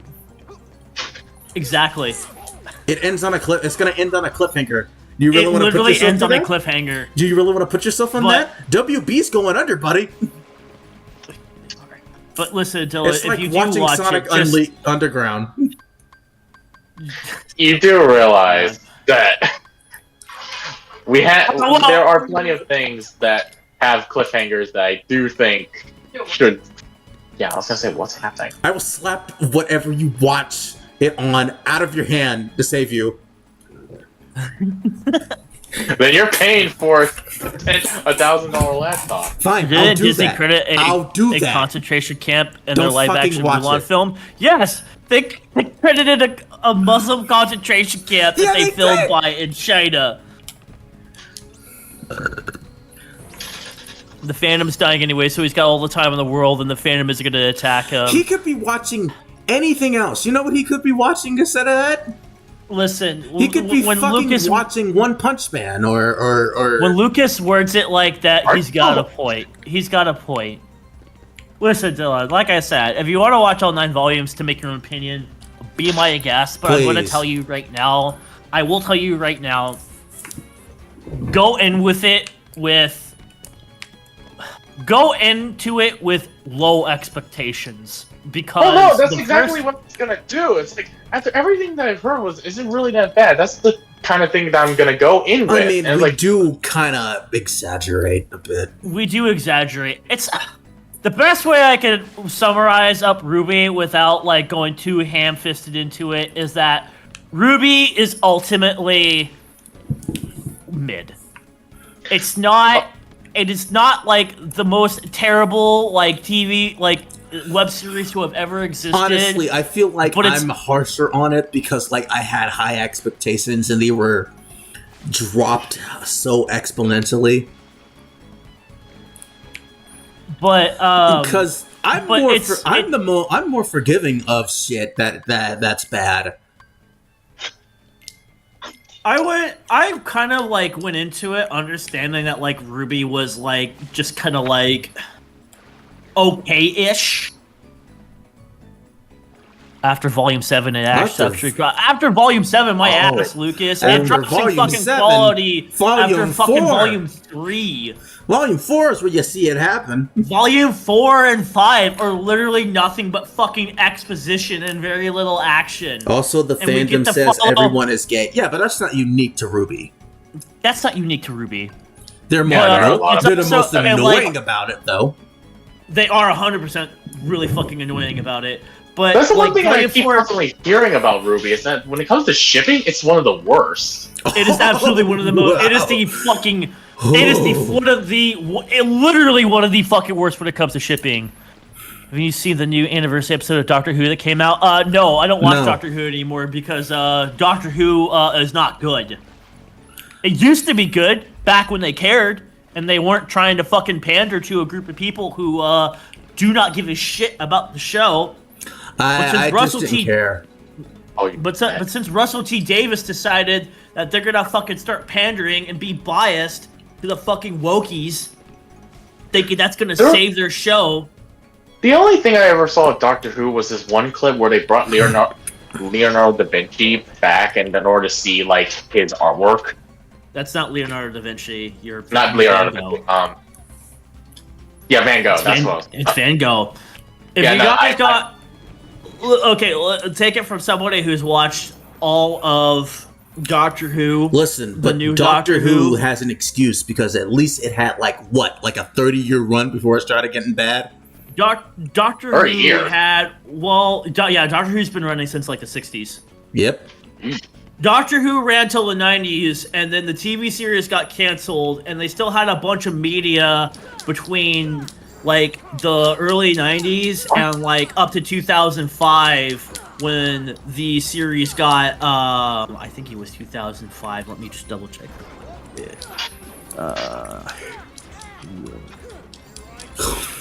I never got into Doctor Who, and I'm happy I didn't. Yeah, it was in 2005 when the TV series got renewed again, and they started with the Ninth Doctor. So let me say this: Doctor Who is good, but I don't want to say it's an acquired taste. It's definitely one of those things where like you're really into it or you don't really care for it. And I know what he's talking about with the anniversary episode. I saw a clip on Twitter where like one of the old Doctor companions, they brought back the Doctor everybody loves, right? But the writers, David Tennant. Yeah, David Tennant, and then they have the nerve to have one of the characters say, "I liked you better when you were a woman." I saw. I went over well with the fans. At the very least. Yeah, I saw that shit, and it pissed me off so much. That episode genuinely deals psychic damage. Don't watch it, either of you. No, I refuse. I fucking refuse. You see, the series fucking took a dive in the Jodie Foster era because that's when it really started. And then once they brought David Tennant... So my experience with the Jodie Foster era is that, and you can't even use the woke thing on it because the person I saw it from, they're, I believe they're non-binary. So that makes it even worse because they can't even use the homophobic or sexist thing on it. And they just completely shat on it and their ideals for the ideals they had for it. The Jodie Foster era, I'm not gonna say is like woke, at least not in the beginning. There was signs of it. I don't like how they call the main Doctor team of the fam. Really? Wait, really? Are you serious?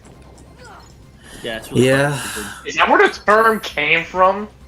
No. But yes. It's Doctor Who, the revival went from being like a critically lauded TV show with loads of media behind it to now it's probably going to get canceled again. It's funny because Jodie Foster was so impressive that for Death Battle they used the 10th Doctor. They used David Tennant's Doctor and not her. Even they knew that they weren't going to use Jodie Foster. You would expect that from a company like WB Rooster Teeth. It's not also, you keep saying Tennant, it's Tennant. It's David Tennant. Oh, my bad. Sorry. It's fine. But yeah, it just really annoys me, especially because the only reason why they brought David Tennant back and broke their own canon was because they realized in the Jodie Foster era that like, wow, we lost a lot of our fans with shitty fucking writing. Didn't they try to make this random black lady the Doctor, the first Doctor life? I'm not sure about that. I haven't heard anything about that. I hope they didn't because that makes no sense. I know, and recently they split the Doctor between David Tennant and the black gay actor that's supposed to like become the new Doctor, and people got pissed off because like the new Doctor is going to get his spin-off series, but he's not going to become the main Doctor yet, and people are like, "What the fuck?" No, I have never been David Tinnerman. I have never been as severely disappointed in a series like that, like nosediving like Doctor Who did, because I truly enjoyed even though New Who had some stinky moments, and it had some shitty fucking episodes. All right, hold up. I need to correct Laser. Laser, let's not act like Ruby pandering to the LGBT community is why it fell off. That's not why it fell off. I know you're upset about Black Sun not becoming canon, but the show was going to shit way before that. The show was going way to shit before that. And Bumblebee's not even the main contributor to that shit. I think Bumblebee and the pandering is a big contributor, but I mean, let's be real here, man. The show was falling off. Like, the show is suffering from the same problems that it suffered from all the way back in Volume 1. They don't let one of the thing is that they don't let anything breathe. They don't let anything breathe. And when they do, happen. they don't do it with like character interactions with the other characters. It's just exposition. Right. It's just exposition after exposition. That's one of my main issues. If you're going to have downtime between the characters, right?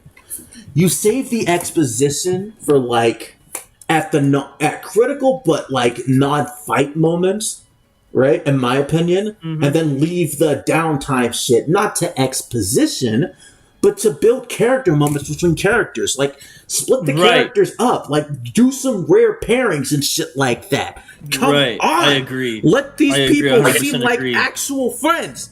Why is that so hard? Let them seem like actual friends. Let them seem like actual allies. Why is that so hard? That's literally basic writing 101 to establish camaraderie between your main characters. Ironic how Naruto sort of had that figured out before. Naruto didn't fucking figure that out either. Well, I mean, it did better. Like I've said, like I'm sure I've used this example multiple times before in chat or on stream. Just because everybody sits at the same lunch table doesn't mean everybody at that lunch table is fucking friends with each other. It's just like sitting at a lunch table in high school. Most people who sit at a lunch table together are doing it because they're like friends of friends of friends there. Even then, you could still become friends with those other people you sat at the lunch table and have conversations. That's how me and Dylan became friends. Sure, absolutely.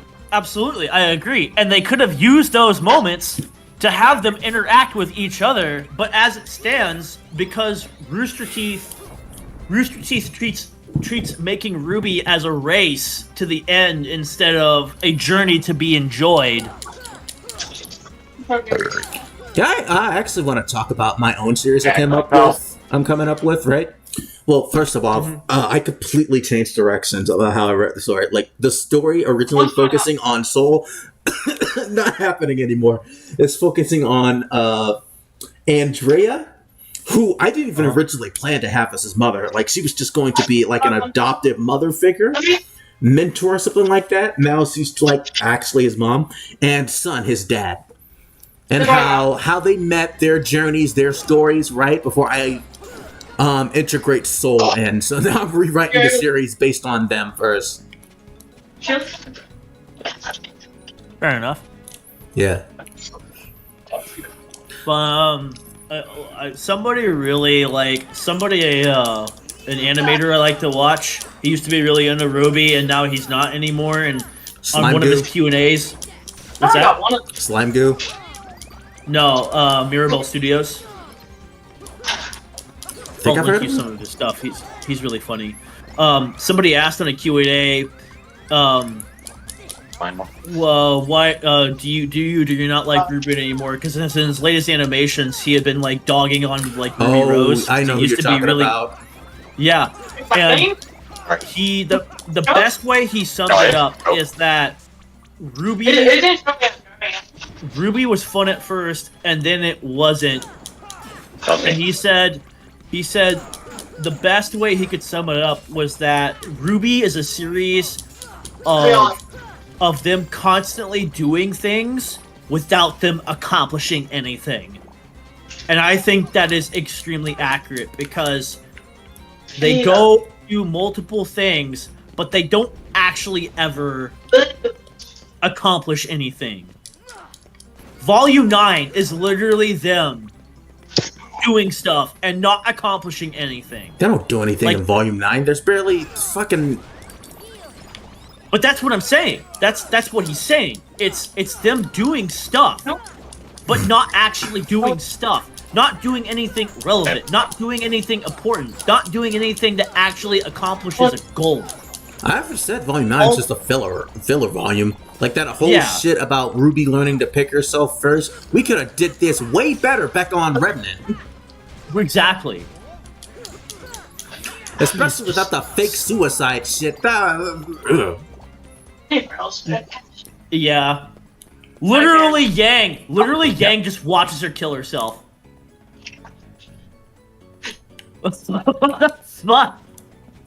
Good job, Yang. You're such a great sister. Such a fantastic sister. I don't care what anybody says. I will never take Ruby serious as a series. It's why it's honestly they do stuff, just not important stuff. I agree. Yeah, exactly. They do stuff, but they don't do anything. I can't remember what my exact reaction to Ruby killing herself in Volume 9 was, but I can vaguely remember myself thinking, whatever. It's just moving on. Bro, I think I saw that shit, and I thought it was the funniest fucking shit in the world. Mostly just because I just love everybody's reaction, because everybody's like, oh yeah, Ruby's so fucking tough, blah blah blah, this, blah blah blah, this. This bitch has only been here for like a day. Not even a day, herself. like a few hours. Like a few hours. Meanwhile, John has been there for 20 fucking years.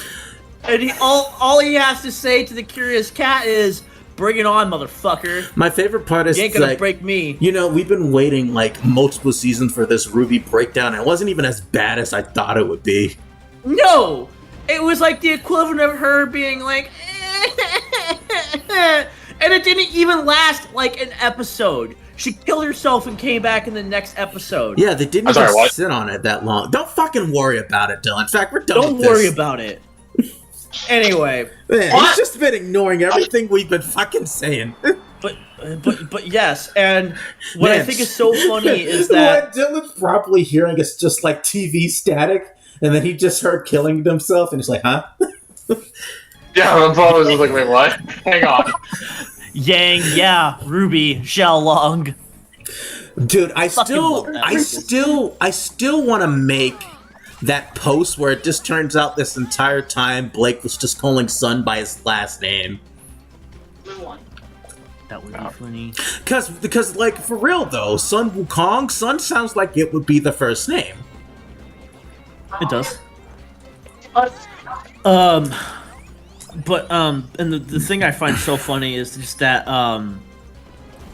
so many people still don't want to take John serious, but it doesn't matter anymore, because pretty much like the last 3 volumes pretty much prove that, like, yeah, John's the most interesting character, always has been. If it wasn't for Ruby being such chronic fuck ups, John would probably be a fucking hero.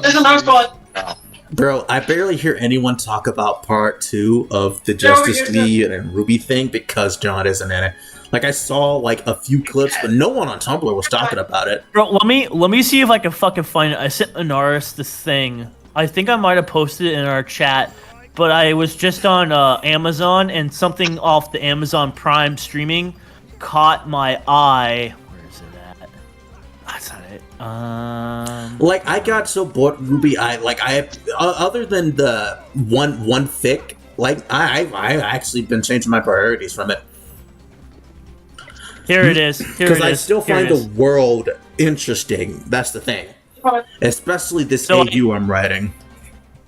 Here's the thing. So I sent him a screenshot of the Justice League Cross Ruby Superheroes Part 2, and it has 4.5 stars out of 170 reviews, and it's been out for like months now. Only 170? 4.5 stars out of 170 reviews. Jesus. And Minaris was like, damn. Hey, hang on, what did he say to that? 4.5 stars. Guess paid shills are getting cheaper by the day. Must be the economy. Bro, 4.5 stars out of 170. But that's what I think is funny. This shit's been out for several months. And you're saying only 170 people have reviewed it? That's fucking nothing. It is. That's on Prime streaming alone. Like, I don't know what it is on like Netflix, but even then, I doubt it's much. And I think I saw like a Blu-ray of like the first part being advertised, and out of curiosity, I clicked on it, and it said they sold like 1,000 copies in a month, and I'm like, only 1,000 copies? Only 1,000? That is not a lot at all. For the first part, right? Yeah, for the first part. Yeah, let me just double check that really quick. Hold up, I only just reached level 50. Wait, we just reached level 50? Yep. Oh, I dropped it. Ooh. I clicked on it again, and between the time I sent that to Minaris and now, which I sent that to him on the 10th, it's only got 6 more reviews. How long has part 2 been out? Let me check. The issue is that let me check. The issue is that the Justice League was the wrong people to cross Ruby over with. There's a decent character. 100% fucking was. There's a decent character. I'm trying to remember her name, but she was like a princess that was transported from Earth to another world. That would have worked with Ruby. It's been out since October 17th. Oh. And you were right, Luke. You're right, Lucas. It's 100% either bot reviews or shills. There's no fucking way. There's no way. Absolutely not. Ruby, hey, you know what you could watch? Dylan, you know what you should watch instead of fucking, Ruby? You could get off your ass and start reading One Piece. Yeah, I could. Yeah, do that instead. Yeah, do that instead, because you actually get something enjoyable. Dude, like, even the first part has been out longer than that, and it only has 875 reviews on Amazon Prime. That is literally nothing. Holy shit, grinding's gonna take for fucking ever. Look at that number!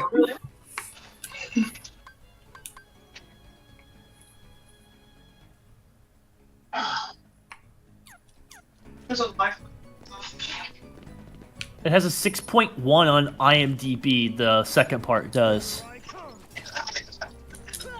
Ammo. Yes, according to Amazon, 400 plus bought in the past month of part 2 Blu-ray. Donald and Goofy are useless like Goofy is. Aladdin's still up.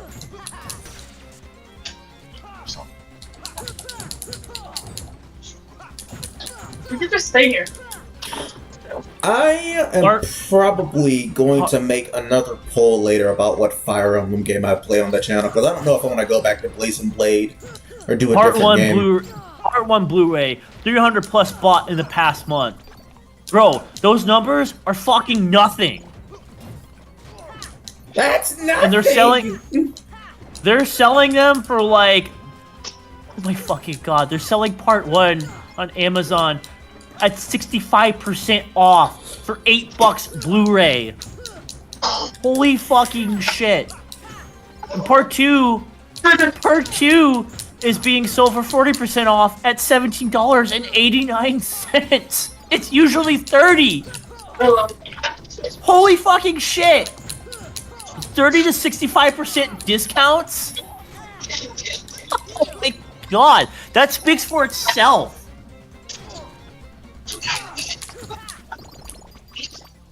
Yeah, there's no way Rooster Teeth made back any of the money they spent on those crossovers. Those crossovers were a mistake. The only thing good out of those crossovers was the John ship with Jessica Cruz, because that scene, with the scenes between them, were the only thing in those movies that were actually well written and had any semblance of real emotion behind them. Oh.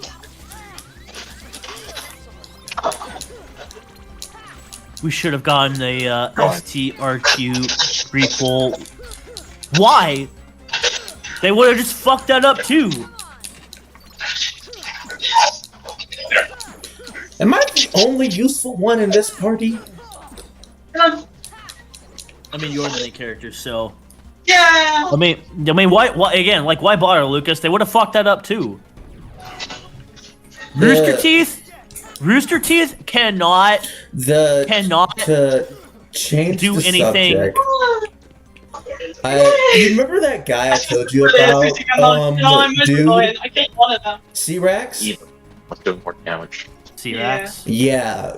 So they were doing a modded Xenoverse fight where they fought Whis and Beerus, right? Do you have melee? Here's the fucking kicker.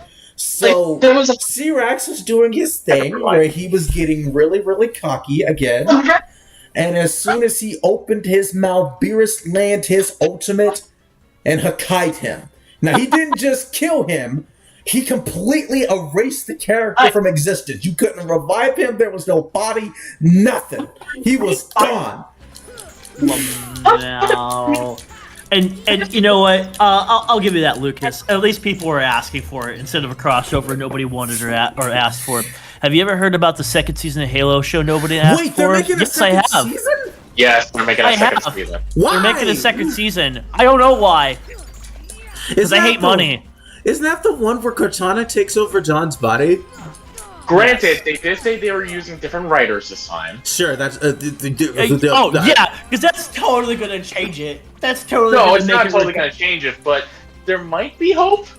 No. I haven't even started playing Halo yet. Like, I have the Master Chief Collection loaded, but I haven't touched it yet. The only Halo thing that I have experience with was in school. Joey, this is gonna disappoint you, but like when I was choosing games to put on my poll, right?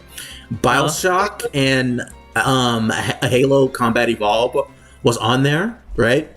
But due to the luck of the draw, Halo ended up losing.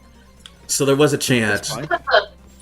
If you want, Tion, I can see if I can work it out with Minaris, but on Saturdays we could do a co-op stream of all three of us playing the Halo series together. He'd be interested in that because he loves Halo. I just don't remember him. Let's see. Sure, I was gonna spend more grinding, doing more world shit in KH, but the Halo stream sounds more fun. Is this the puppies? It's fucking Mephro. Damn it.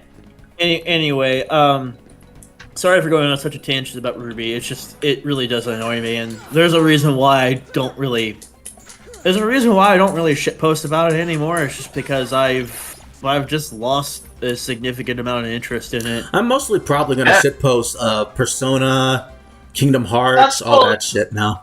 I'm starting to try to get into doing Mass Effect. But I need to be Dragon more Ball. active. Not apparently like the last Dragon Ball post I had. which I'm happy.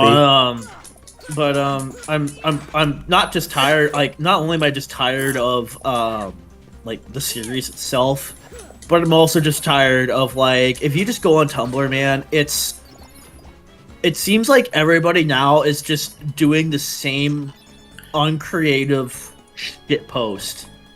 Like, it's either an incorrect Ruby's quote, it's smut. It's not even good smut. It's a fucking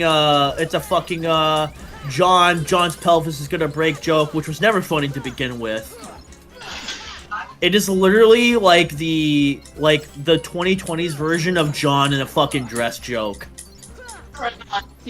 Yeah, remember when everybody obsessed over putting John in a dress and they're like, "Oh look, we put John in a dress, isn't that funny?" Even though we completely missed the point of why he would put himself in a dress. Dude, no, it's because they're running out of shit, man. They are running out of shit posters, running out of shit.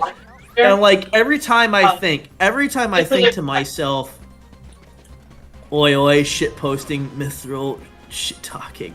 Every time I think to myself, you know, I might consider going on Tumblr and writing out some, because I had some genuine ideas for Ruby stories I wanted to do. Fuck, I accidentally healed the mage. God dang it. I used thunder magic on them. I forgot they healed from that. Every time I think of doing that, I just go on there and see what everybody's writing, and I'm just like, bro, there's no point in me writing my ideas because no one is going to appreciate it. I'm not gonna waste my time and effort into making legitimate stories for people who can't even put time and effort into making better shit posts. Why innovate? Why innovate when nobody's gonna appreciate the innovation? You know what I'm saying? Yeah.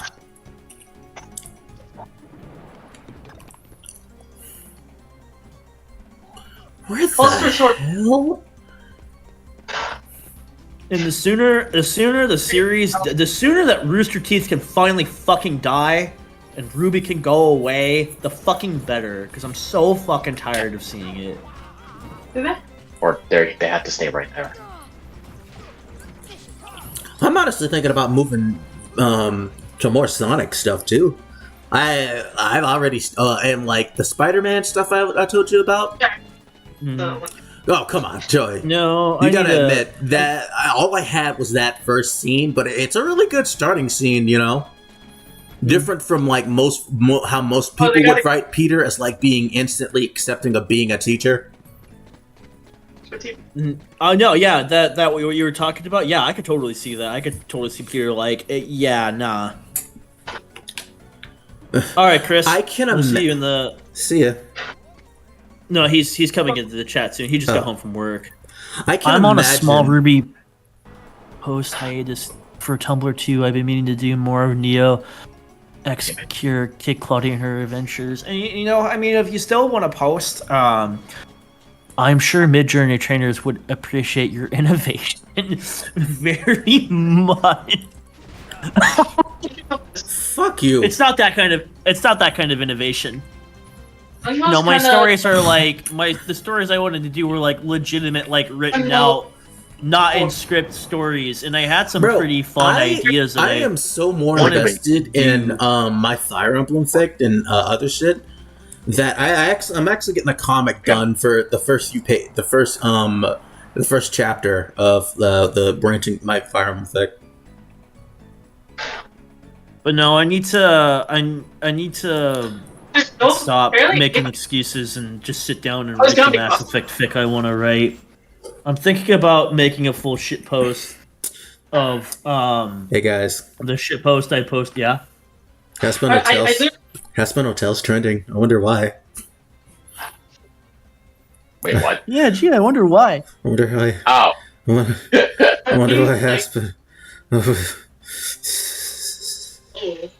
I clicked on it, and the very first thing at the top was the verbalist on his way to fuck that one character from Aspen Hotel.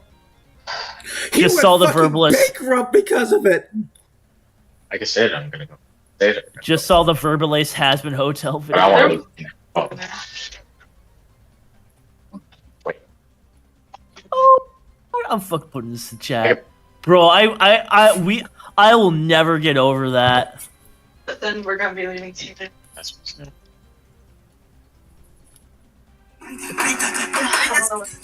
Dude, we're gonna be talking about this for days. What is this?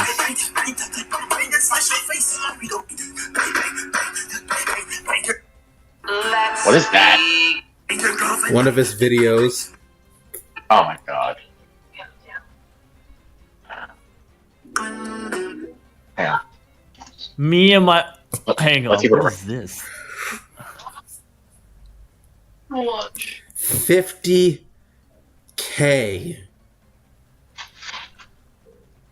Oh my god, you guys gotta watch this when I post it. This is fucking great. Classic. Hang on. Me and my homies catching Verbalists on the street after Has-Been Hotel incident. Roll the windows up, hurry! It fucking crashed! He's homeless, he's gonna try to ask for Crash ain't homeless. I just love it. Me and my homies catching Verbalists on the street after Has-Been Hotel incident. Woo! I want to play Crash on stream. This. Well, which Crash are you gonna start with? The originals. Work my way up. Never played them. Well, no, I meant which one?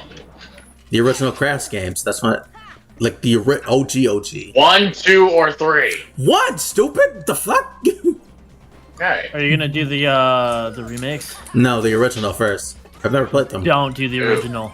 Do not do the original. Why not? Do the fucking do the remastered The Insane trilogy. Trilogy. Do the Insane Trilogy. Do not. There is no reason. There's literally no reason to go back to the originals, especially the very first one. Especially if you haven't played the series before. If you played the series before, there might be reason to go back to the original, Oh my god. but Other not that much. other than that, there is zero fucking reason to go back to the PlayStation 1. Just get the Insane Trilogy. Yeah. I don't think anybody's been here. Let's But Caspanuka. go shit. Go. Oh, that's so bad. You can play Cashpanuka on the Insane Trilogy. I don't have E-Shield. I got E-Vector. But woo! Well, yeah, you're gonna be saying, whoa, dude, how bad these graphics look. There's a gold ring. On top of that, What what is this? Yeah, You don't want it. Hell? I already have purple materia, so I What do you mean, bro? Are these from his Discord? Huh? Hey yo!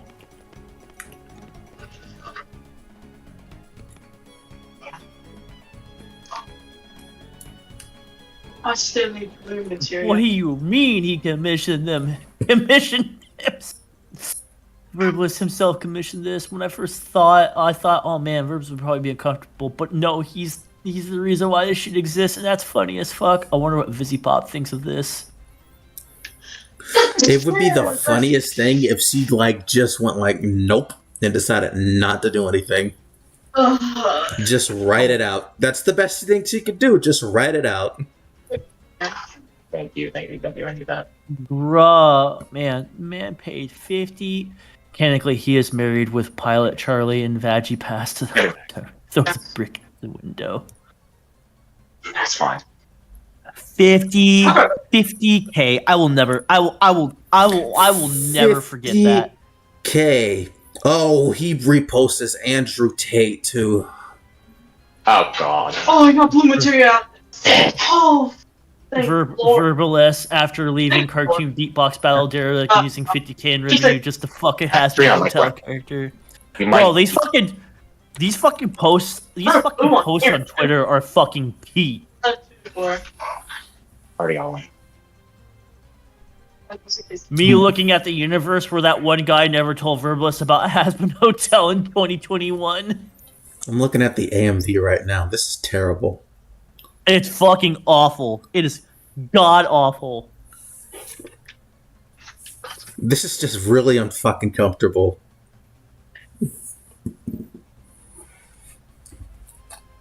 Why would you commission yourself getting sexually assaulted? I don't understand. Because some people are in the weird fucking kinks, dog. Listen, yes, you don't have artistic talent yourself, so that way you can have someone else do it and then blame them once the heat fires on you. Listen, I'm gonna be real. I got some weird kicks. I'm not gonna tell you what they are. Mind your fucking business. Oh. But I don't think I'm watched myself get sexually assaulted weird. That's landing behind us. And the fact that it's not even fucking hardcore. It's softcore, and it's barely bordering on softcore. I'll say it right here and watch it. I don't want nobody to hear that I'm watching this.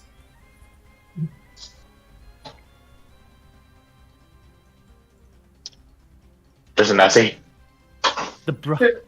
Well, nothing even happens and ends on them kissing. The hell?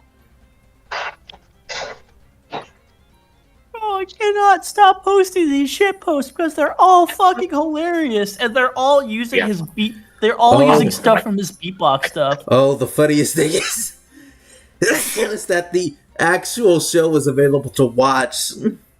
Funny this side too. Like today, yeah, the first show, 2 episodes, but nobody realizes because.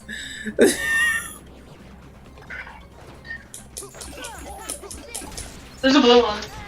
Yeah, the show itself finally came out after like fucking years of development hell. Being overshadowed by Verbalist, fucking Charlie, and the 50K music video. Chris, don't worry about it. It's okay. You don't need to know. Don't worry about it, Chris. Do not. Drink your apple juice.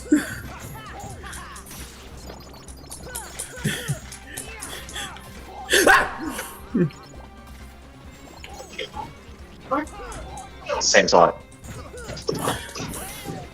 I wonder what Bao would think of this. Huh. Here it is. Here's the actual. Hold up.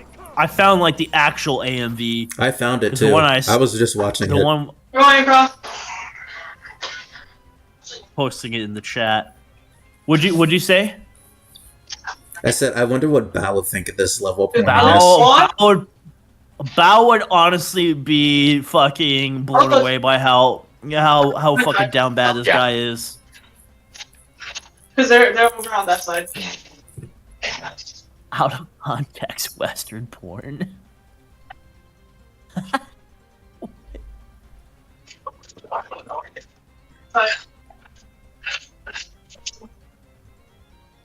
They had the relic, the heirloom, not the actual thing. Oh, bruh. That's the on me. It's gone. Has-Been Hotel. Yes, Chris. Has-Been Hotel is out. VisiPop is under fire right now. When isn't VisiPop under fire right now? 50K for softcore as well. I'd be extra if it was my money. He convinced me something I can't even get off to. Bro, right? There's another one. Oh. Like, bro, how are you gonna spend 50K on this garbage? If they didn't have Wingman, we would have won that. Bows down bad, catastrophic, but even she would admit this shit is sad. Absolutely, man. Anybody fucking would. Like, listen, paying a few $100 to get like a piece of art commissioned of like, I don't know, like your self-insert, like fucking a character is like one thing. Who cares, right? Who cares? Who cares?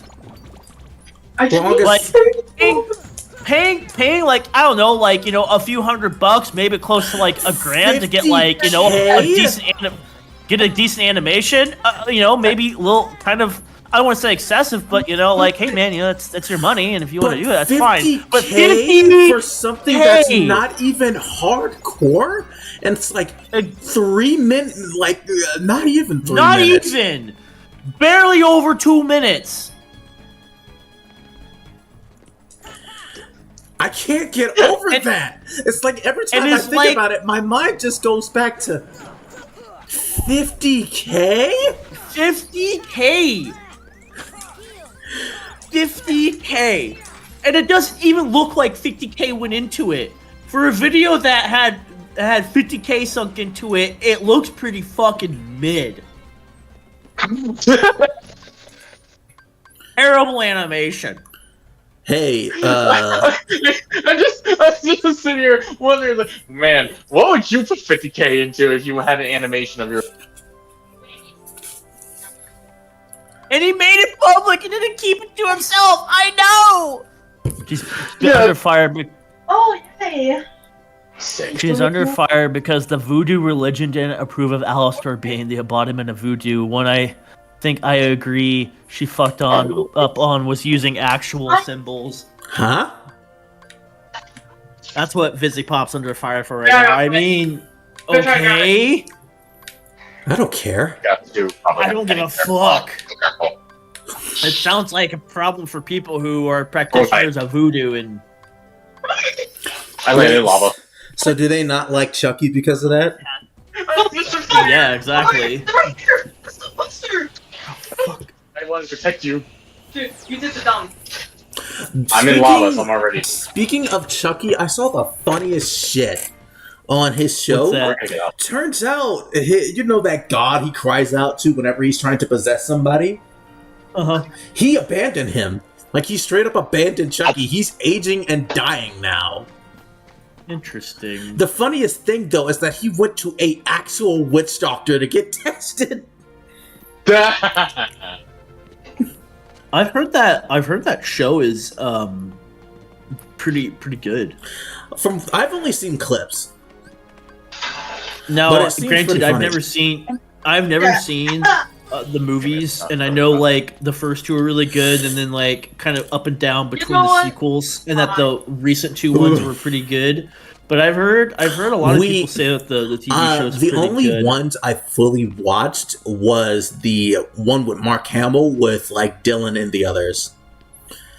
Which one? Which one? No, the president killed me. You know, the one with Mark Hamill, Dylan. The only one we saw in theaters together, Dylan. Oh, yeah, that one. Yeah, it was just called Child's Play as well. Yeah. It had Mark Hamill as Chucky instead of Brad Dourif. It was alright. Interesting. He wasn't a demon possessed doll. He was Alistair actually is from New Orleans. AI. He would be focused on voodoo shit. Yeah, and a voodoo priest. Yeah, I don't know. That sounds just like people complaining. I mean, Let me try. I like I have no strong feeling on that one way or another. If Vizzy Pop did something that, like, you know, Teammate we trust. normal people would give a shit about, then I understand. But I'll be right back. I'm gonna use the restroom. You know, the one thing I got against Aspen Hotel and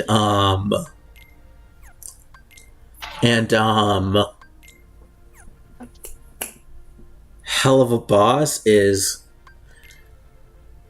why is it that all the gays, the trans, and all that shit, why are they all in hell?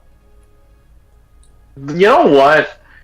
That's the question I sort of had for a bit when I first saw the pilot. I was like, it's obvious that these people have done some bad things in order to get to hell, but Isn't it kind what are those of things funny? specifically? Isn't it kind of funny that half the cast are part of the LGBT community, but they're in hell?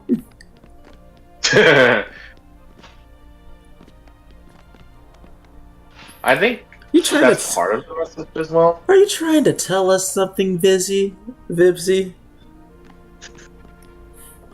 Why are they in hell, Vibsy? Do you hate? Do you hate gay people? No, I don't think that's what they're like trying to say. I know it's not what they're trying to say. I'm poking fun. Yeah. Where's this last fucking puppy box in Agrippa? Did you get the one in the hidden room? What fucking hidden room? I've been looking for it. There's a hidden room that you need to have high jump and cross. It's like this small little alcove that you can't possibly get to normally in the first visit.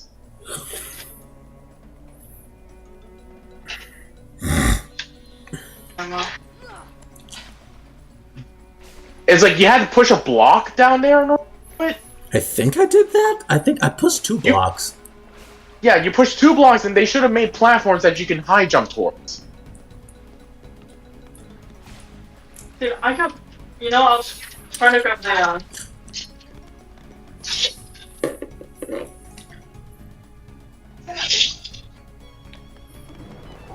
Oh, I forgot, Dylan. I need to send you my Satyrs for Xenoverse 2. Hold up. I'm going to send you a picture of how the game normally looks. And then I'll send you a picture of what I have for my Satyrs.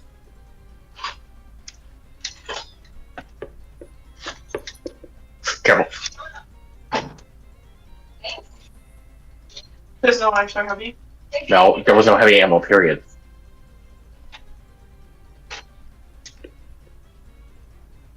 I got heavy from the team. Alright.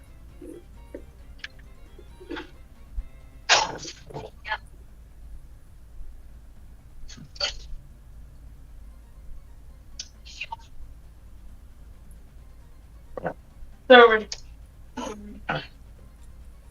Okay. Here's...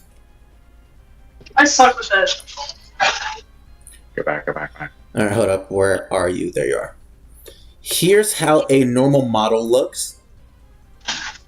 Oh, damn it. Here's how the game looks with my shaders added on. Hang on. I'm in the middle of running for my life. Don't worry, they're in there. That first picture of Goku is how the game normally looks, and this is how it looks with the shader I added. Gun. Okay.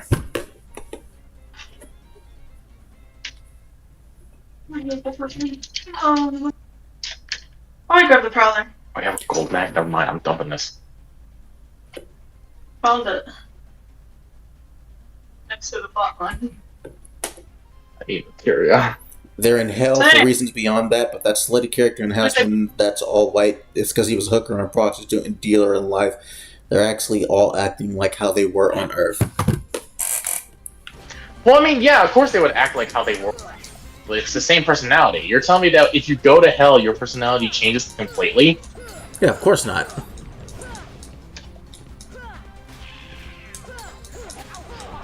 I was like, think about the hell of a boss cast too. It's like, At least they were, gotta be kind of. at least they were born in hell. Yeah.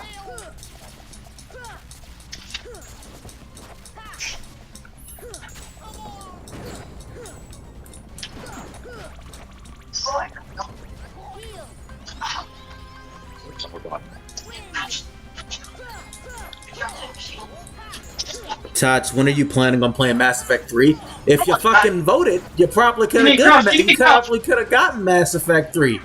But you guys didn't vote enough for it, so it's not happening. So you're gonna have to wait until after I beat BioShock or God of War 2.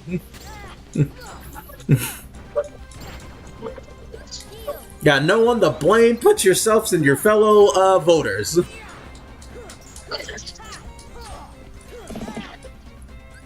Makes 26. It's weird hearing the Christian Bible be referred to as mythology. Ah! Messy! They have really good night throws. Oh my god. Oh. I did vote.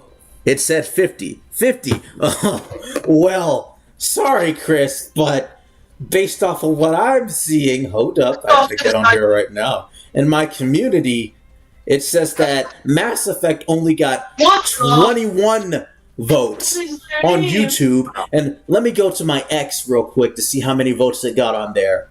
Hold up. This is like, I have nothing to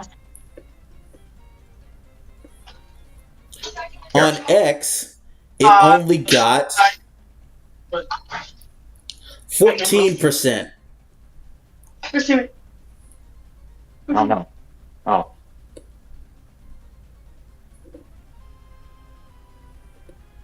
Run, you stupid piece of...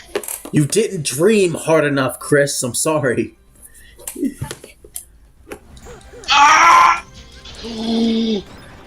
If you believed hard enough, maybe it would have won. But it didn't. When you wish upon a star...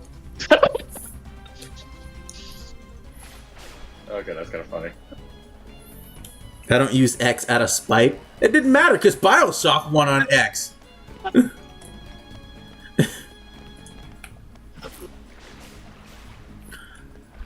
Combining all the votes together, God of War won the majority and Bioshock won in second place. I thought Chrono Trigger was going to end up winning, but something happened, and I guess some voters changed their position. Sorry, I actually took this. Yeah. So I know you're going to be there with me for God of War 2 and Bioshock, right? I can give you. Thanks. What do you have? One. Oh, Did you not hear me? What? I asked, you're going to be there with me for Bioshock and God of War 2, right? Well, I mean, duh. Either way, if either one wins, I win. I get to. Don't worry. Like I said, I originally on the Twitter post I said like after I beat Kingdom Hearts, then I would do it. But I think it's more reasonable to say that I'll do it the first game I beat, and most likely it's going to be Ultimate Tenkaichi 2. I think you're not.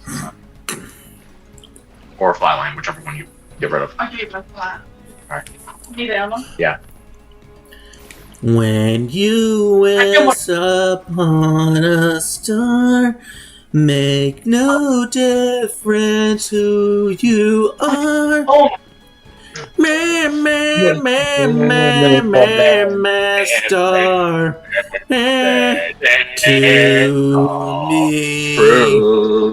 Disney's running out of cash. Fuck, bro, they need it to last.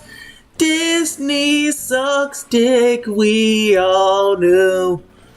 Blah, blah, song.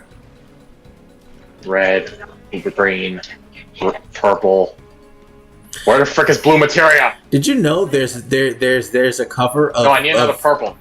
Did you know there's a cover of Ventus's VA singing that song? Yeah.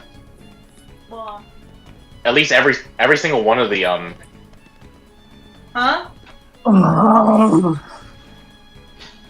I need to go in. Hey, did a gorilla just come in? What the fuck was that?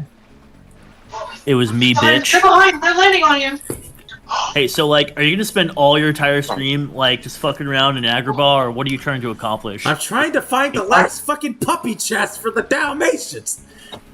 And We've been at this for like 2 fucking hours. It's underground. When you wish upon a star, That's makes really a difference who fucking you are. It'll helpful. cost you an arm and a leg, once a night, 2-year-old, a small cup of water, unless he paid $5. Yep. No, I'm glad that. Fine. Bitch, what? Besides, I haven't been just fucking around Agrabah. I went up a level. Hooray! Yeah, like just fucking around in Agrabah.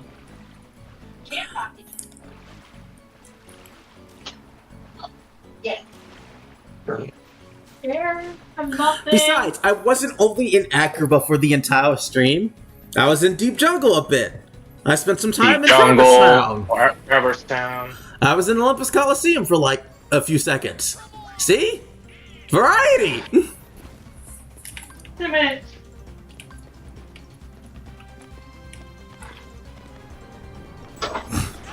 Yeah. Fucking around doing nothing but running around and leveling up. 23. 60! There's just one hit! Damn it. They're respawning too. We have control though. Another. Enemy Nessie. I cracked them.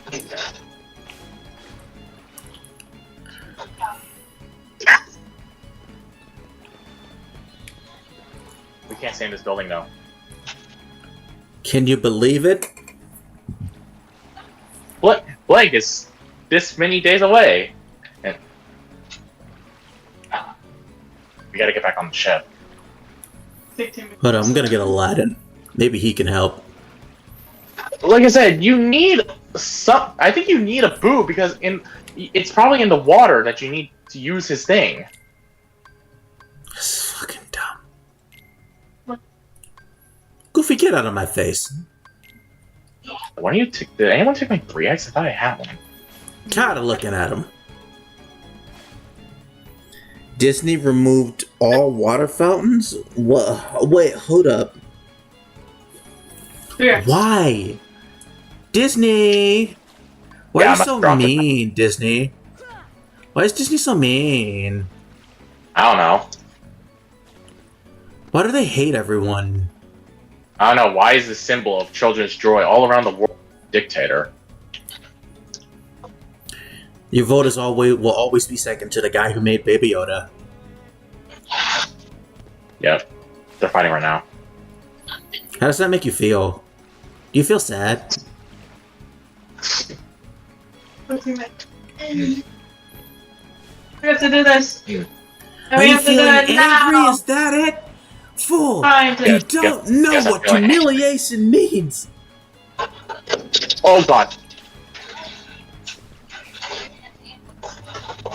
I think I have it.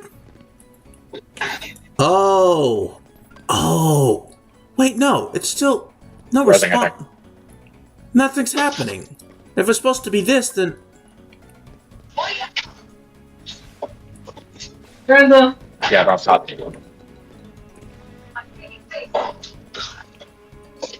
Help! Oh my god. You didn't tell me they were behind. What the? Right there. Ow. There too. There's another squad. Why are they? What? Are you kidding me? Fuck. Okay, now I can look. Why did he just leave? And then just come back? Huh? I mean, like, they just let him come back. What do you mean? The team, the squad. And Probably retreated to shield up. Fucking hell, cold isn't here. wait, what? You know, you could use your fireplace. I don't have wood, jackass. Oh wow, okay, I'm looking at the mod. The mod makes the models look a lot better. Don't you have, like, a heated blanket or something? Oh, not good.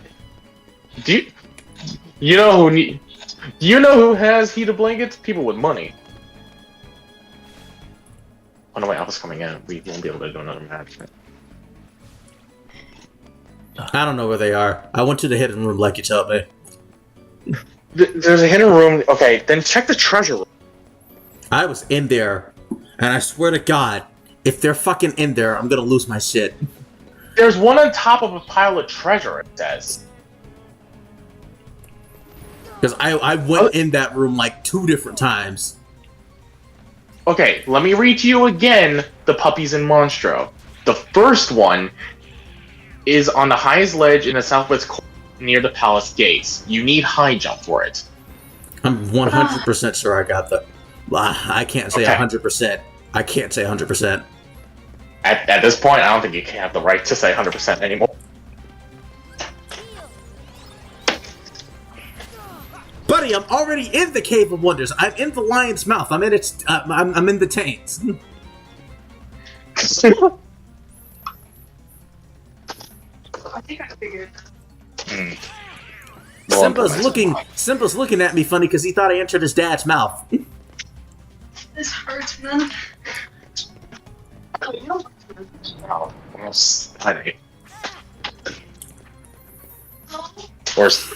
Yeah, it's one Saturday. God, if this Yeah. was KH3, I'd be so pissed off right now. Yeah, because the world's so big. Okay, the second one is in the Cave of Wonders entrance. The upper level by door. And that involves you getting on top of a pillar that needs high jump and glide. I hate it. The third is in the hidden room, where you'll find that in Haste 2G. Pretty sure I might have grabbed that earlier.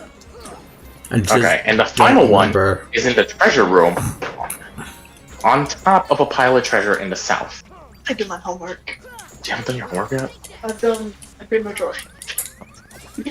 Like math. On history. Alright, this was from when my wisdom teeth was better. Yeah, you haven't touched it for weeks. To be fair, I've been eating a lot of shit.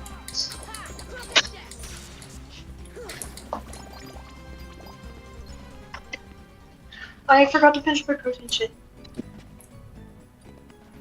But I have more things I have to drink. Why are they still spawning? I killed them all already. Oh, Oh no, Donald died. Who could have saw this coming? maybe you should wait.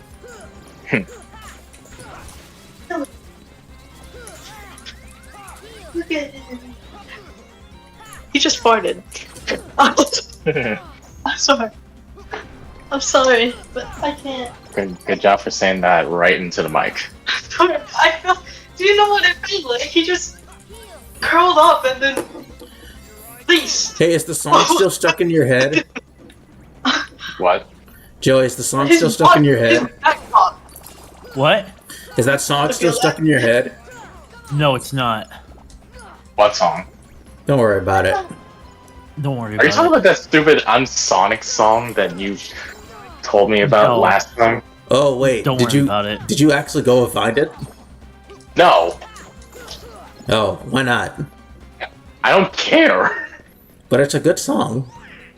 No, it doesn't sound like a good song. It sounds like a cliche music ice skating.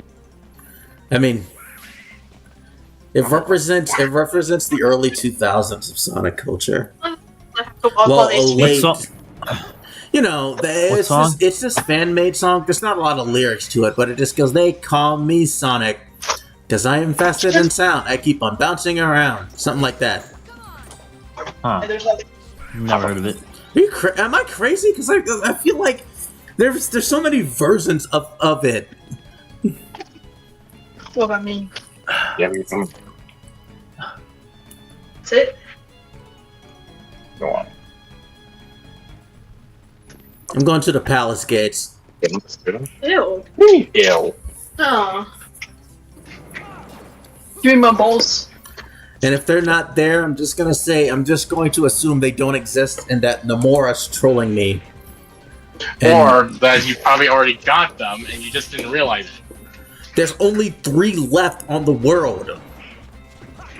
They And got you're sure they're in Agrabah.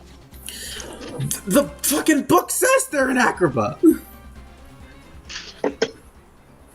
Which Alright. Dalmatians are Nisa? It's not like the book tells me which one are missing. Yeah, it wouldn't do that until 2 telling you specifically which ones you're missing. Yeah, Chris, they doesn't tell me which one I'm specifically missing, just that they're missing. And they're somewhere on the world. They don't tell you. You're forgetting. We're playing KH1, you know, the one that's ass backwards. Oh, fuck me! What? You gotta be kidding me! Did you find it? Okay. Where was it? Or was If it? if it was in the treasure room or the hidden room, I'm slapping you.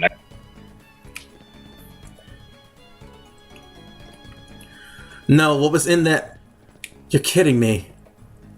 I know Oh my I God. got these! I know Dion. I got Dion. these chests! Dion, I swear Dion. to God. I saw that. You cannot deny that I saw that now.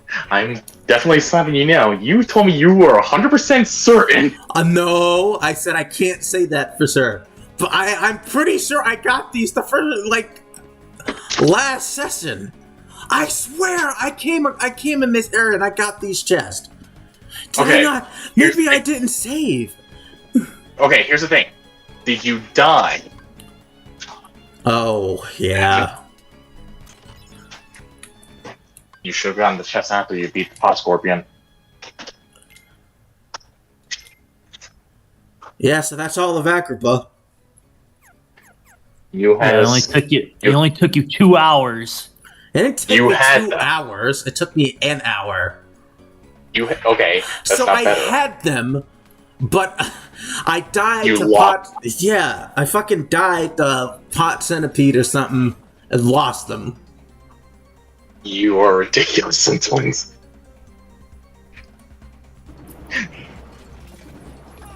I was like, I kept thinking, like, there's no way you missed the hidden room that many times. What are you playing? Get the fuck out of here. Or what do you want? The book doesn't tell you where they're at, though. What do you think? That's what The book we're trying to say. Chris, but the book tells you how many are left, not where they are. Yeah, they're not where they are, and like not which ones are gonna be like in that world.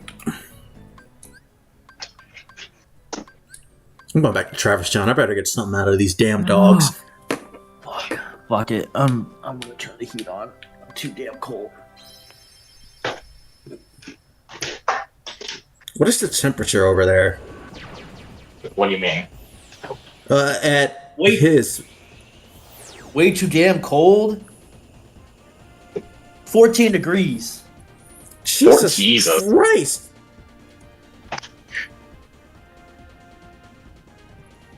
The first time all winter that I've had to turn the heat on.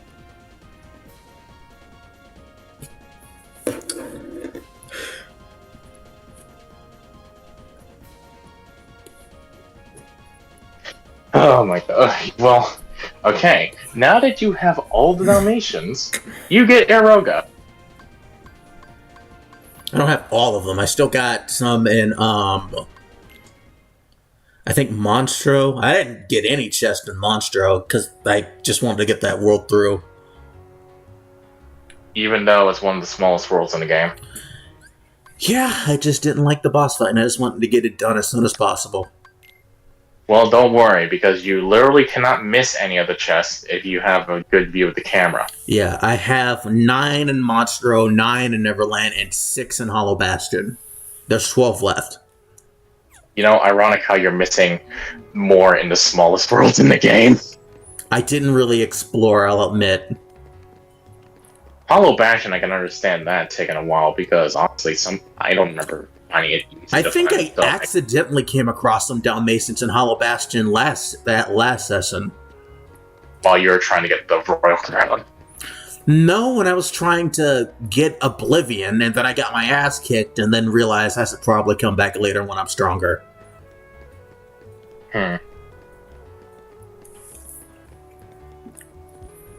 Wait, does Sora's chain on his side make a sound when he runs?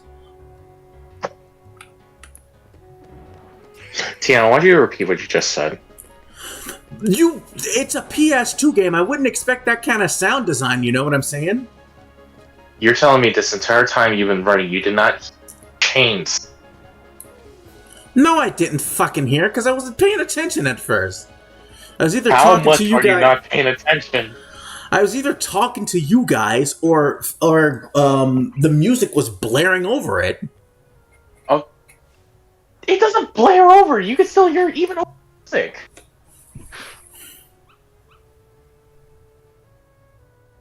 Alright, what did you give me? What did you get me?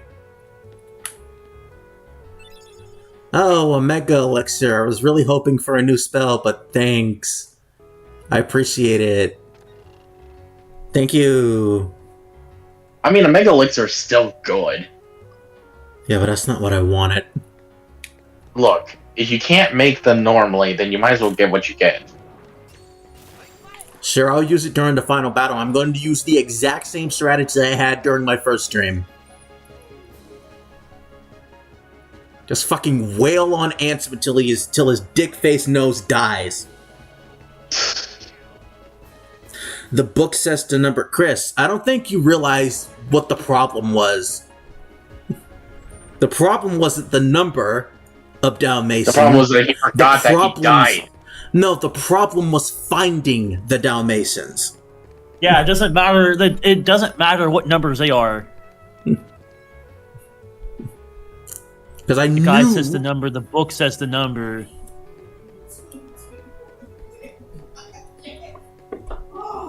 If you go to Neverland, you can get Arrow IDK. I'm pretty sure you only get a Roga from the Dalmatians. You get... The final arrow element is through the puppies. There's no possible way you can get Aeroga anywhere else. Luckily, there are no puppies on Atlantica because I'm not going back there. Fuck you. Unless you manage to get the puppies first and then ignore the arrow elements. The guide shows you how to get them. Well, I'm not looking at a guide. I'm using him. He's my guide. Yeah, I'm his guide. And even then, I don't remember exactly everything because it has been a bit since I played KH1. Hello, whale.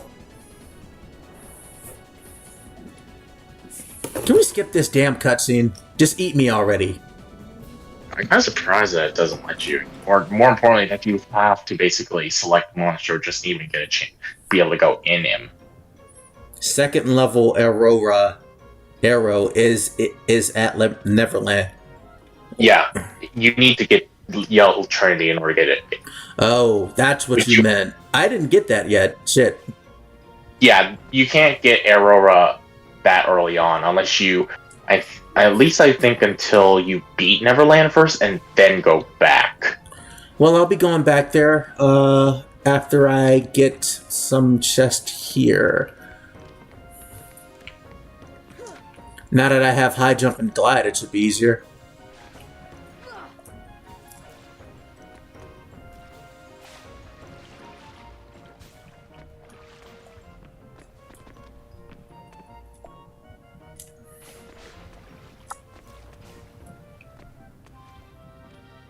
You also need Yellow Trinity in order to technically beat Olympus.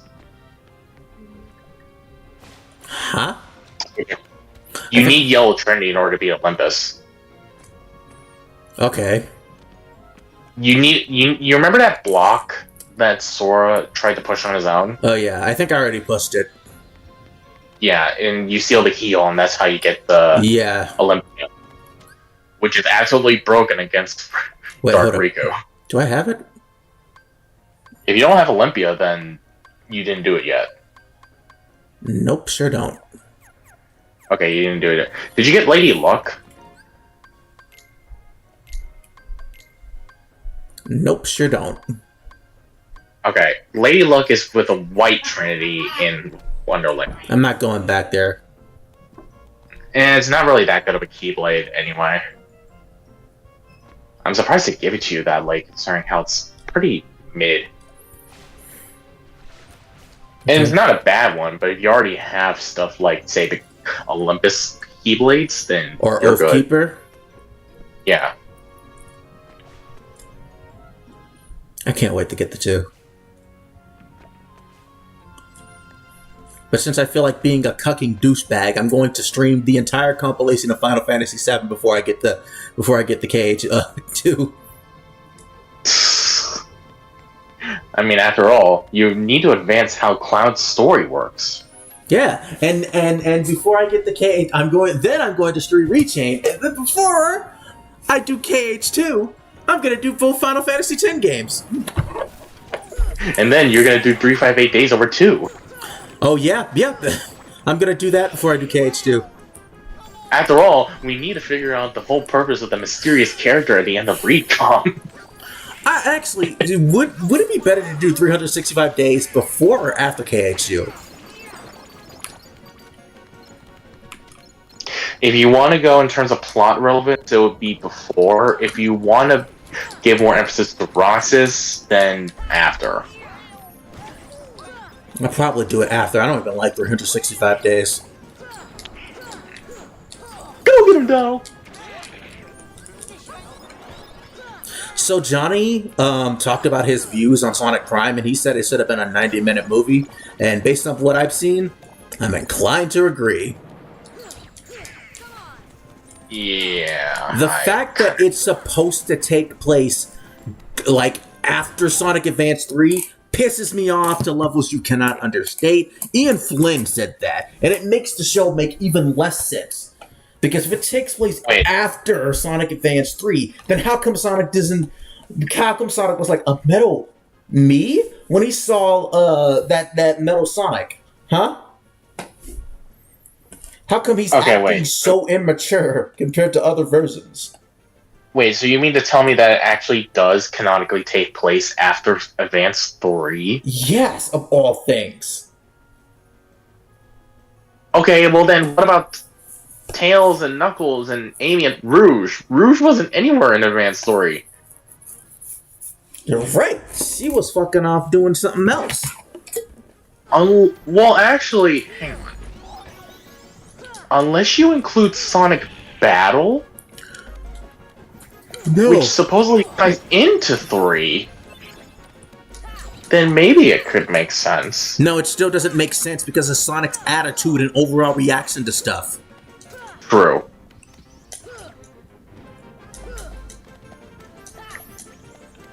Oh my god. Why? Why did they have to say that everything was canon? They didn't have to make Sonic Prime canon. It should have been its own thing, not connected to the game universe. I don't care if it wipes itself out.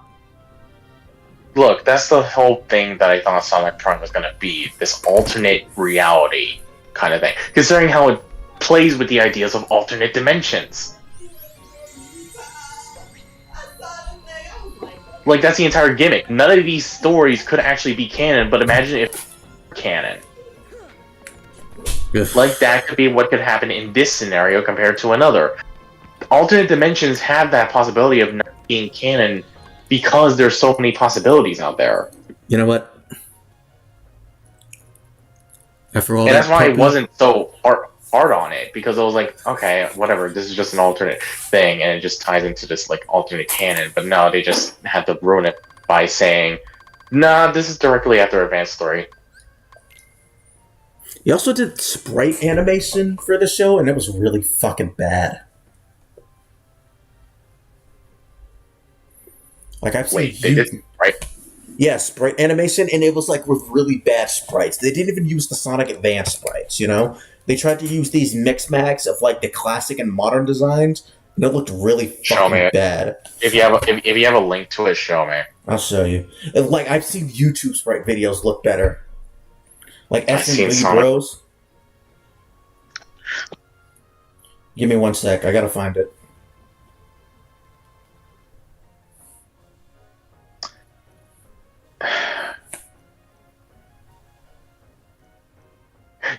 I think I mentioned this also before, but about the whole thing that's canon, but that also includes the Sonic Twitter things, and they basically made this canon about how the Chaos Emeralds don't have powers outside of this North Star Island. They also have Gemroad in it too, so that's what makes it even worse.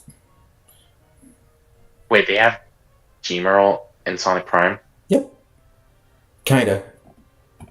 Here it is. Okay, kind. It looks like shit. It does not look like Sonic Advance 3 at all.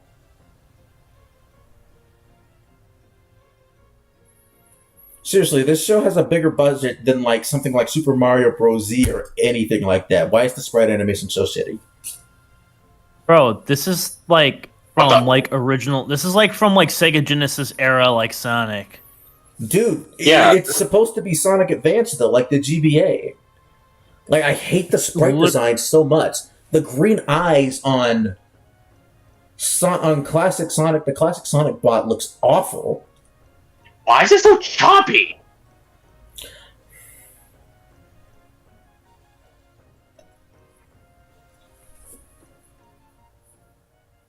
It's awful. No, you can't do that.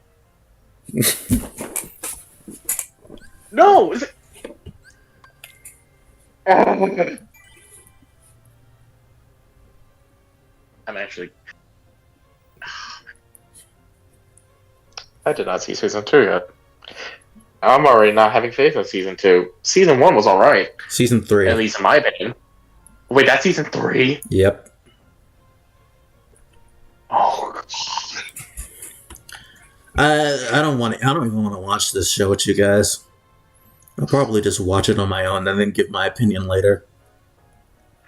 I might do that too, because I'm just like, that's season 3. You have a good animation studio. The animation, like I said, normally have some great animation. Like I said, you could find better sprite animation on YouTube. Like Super Mario Bros. Z, the Kirby sprite animations I watch are better than this. Kirby! They have better choreography. Sonic Reversal back in like the early or to late 2000s was better than this. And that was before Super Mario Bros. Z. Literally half the shit on Newgrounds is better than that. Newgrounds spans back to like the late 90s. I watch like animation collabs, and they do amazing work for so many, including Sonic. All right. On that, I'm going to end the stream here. We'll go through Monstro some other time. So depending on what happens, Saturday will most likely be a Halo stream. Maybe. I don't know. We'll see what happens. Don't you guys have to beat Probably. Resident Evil 5 Probably first? not. We're still We're playing Resident Evil 5. I said we could plan something out. I didn't say it's going to be anytime soon. That's fair. So yeah, I'll probably just do Monstro Saturday. Anyway, I'm Tempesatsu, and these are my co-hosts. You guys not gonna say anything? I always thought Dylan was going to go first. Honestly, I thought you were gonna go first this time. I'm never gonna guy. I'm freezing my fucking ass off.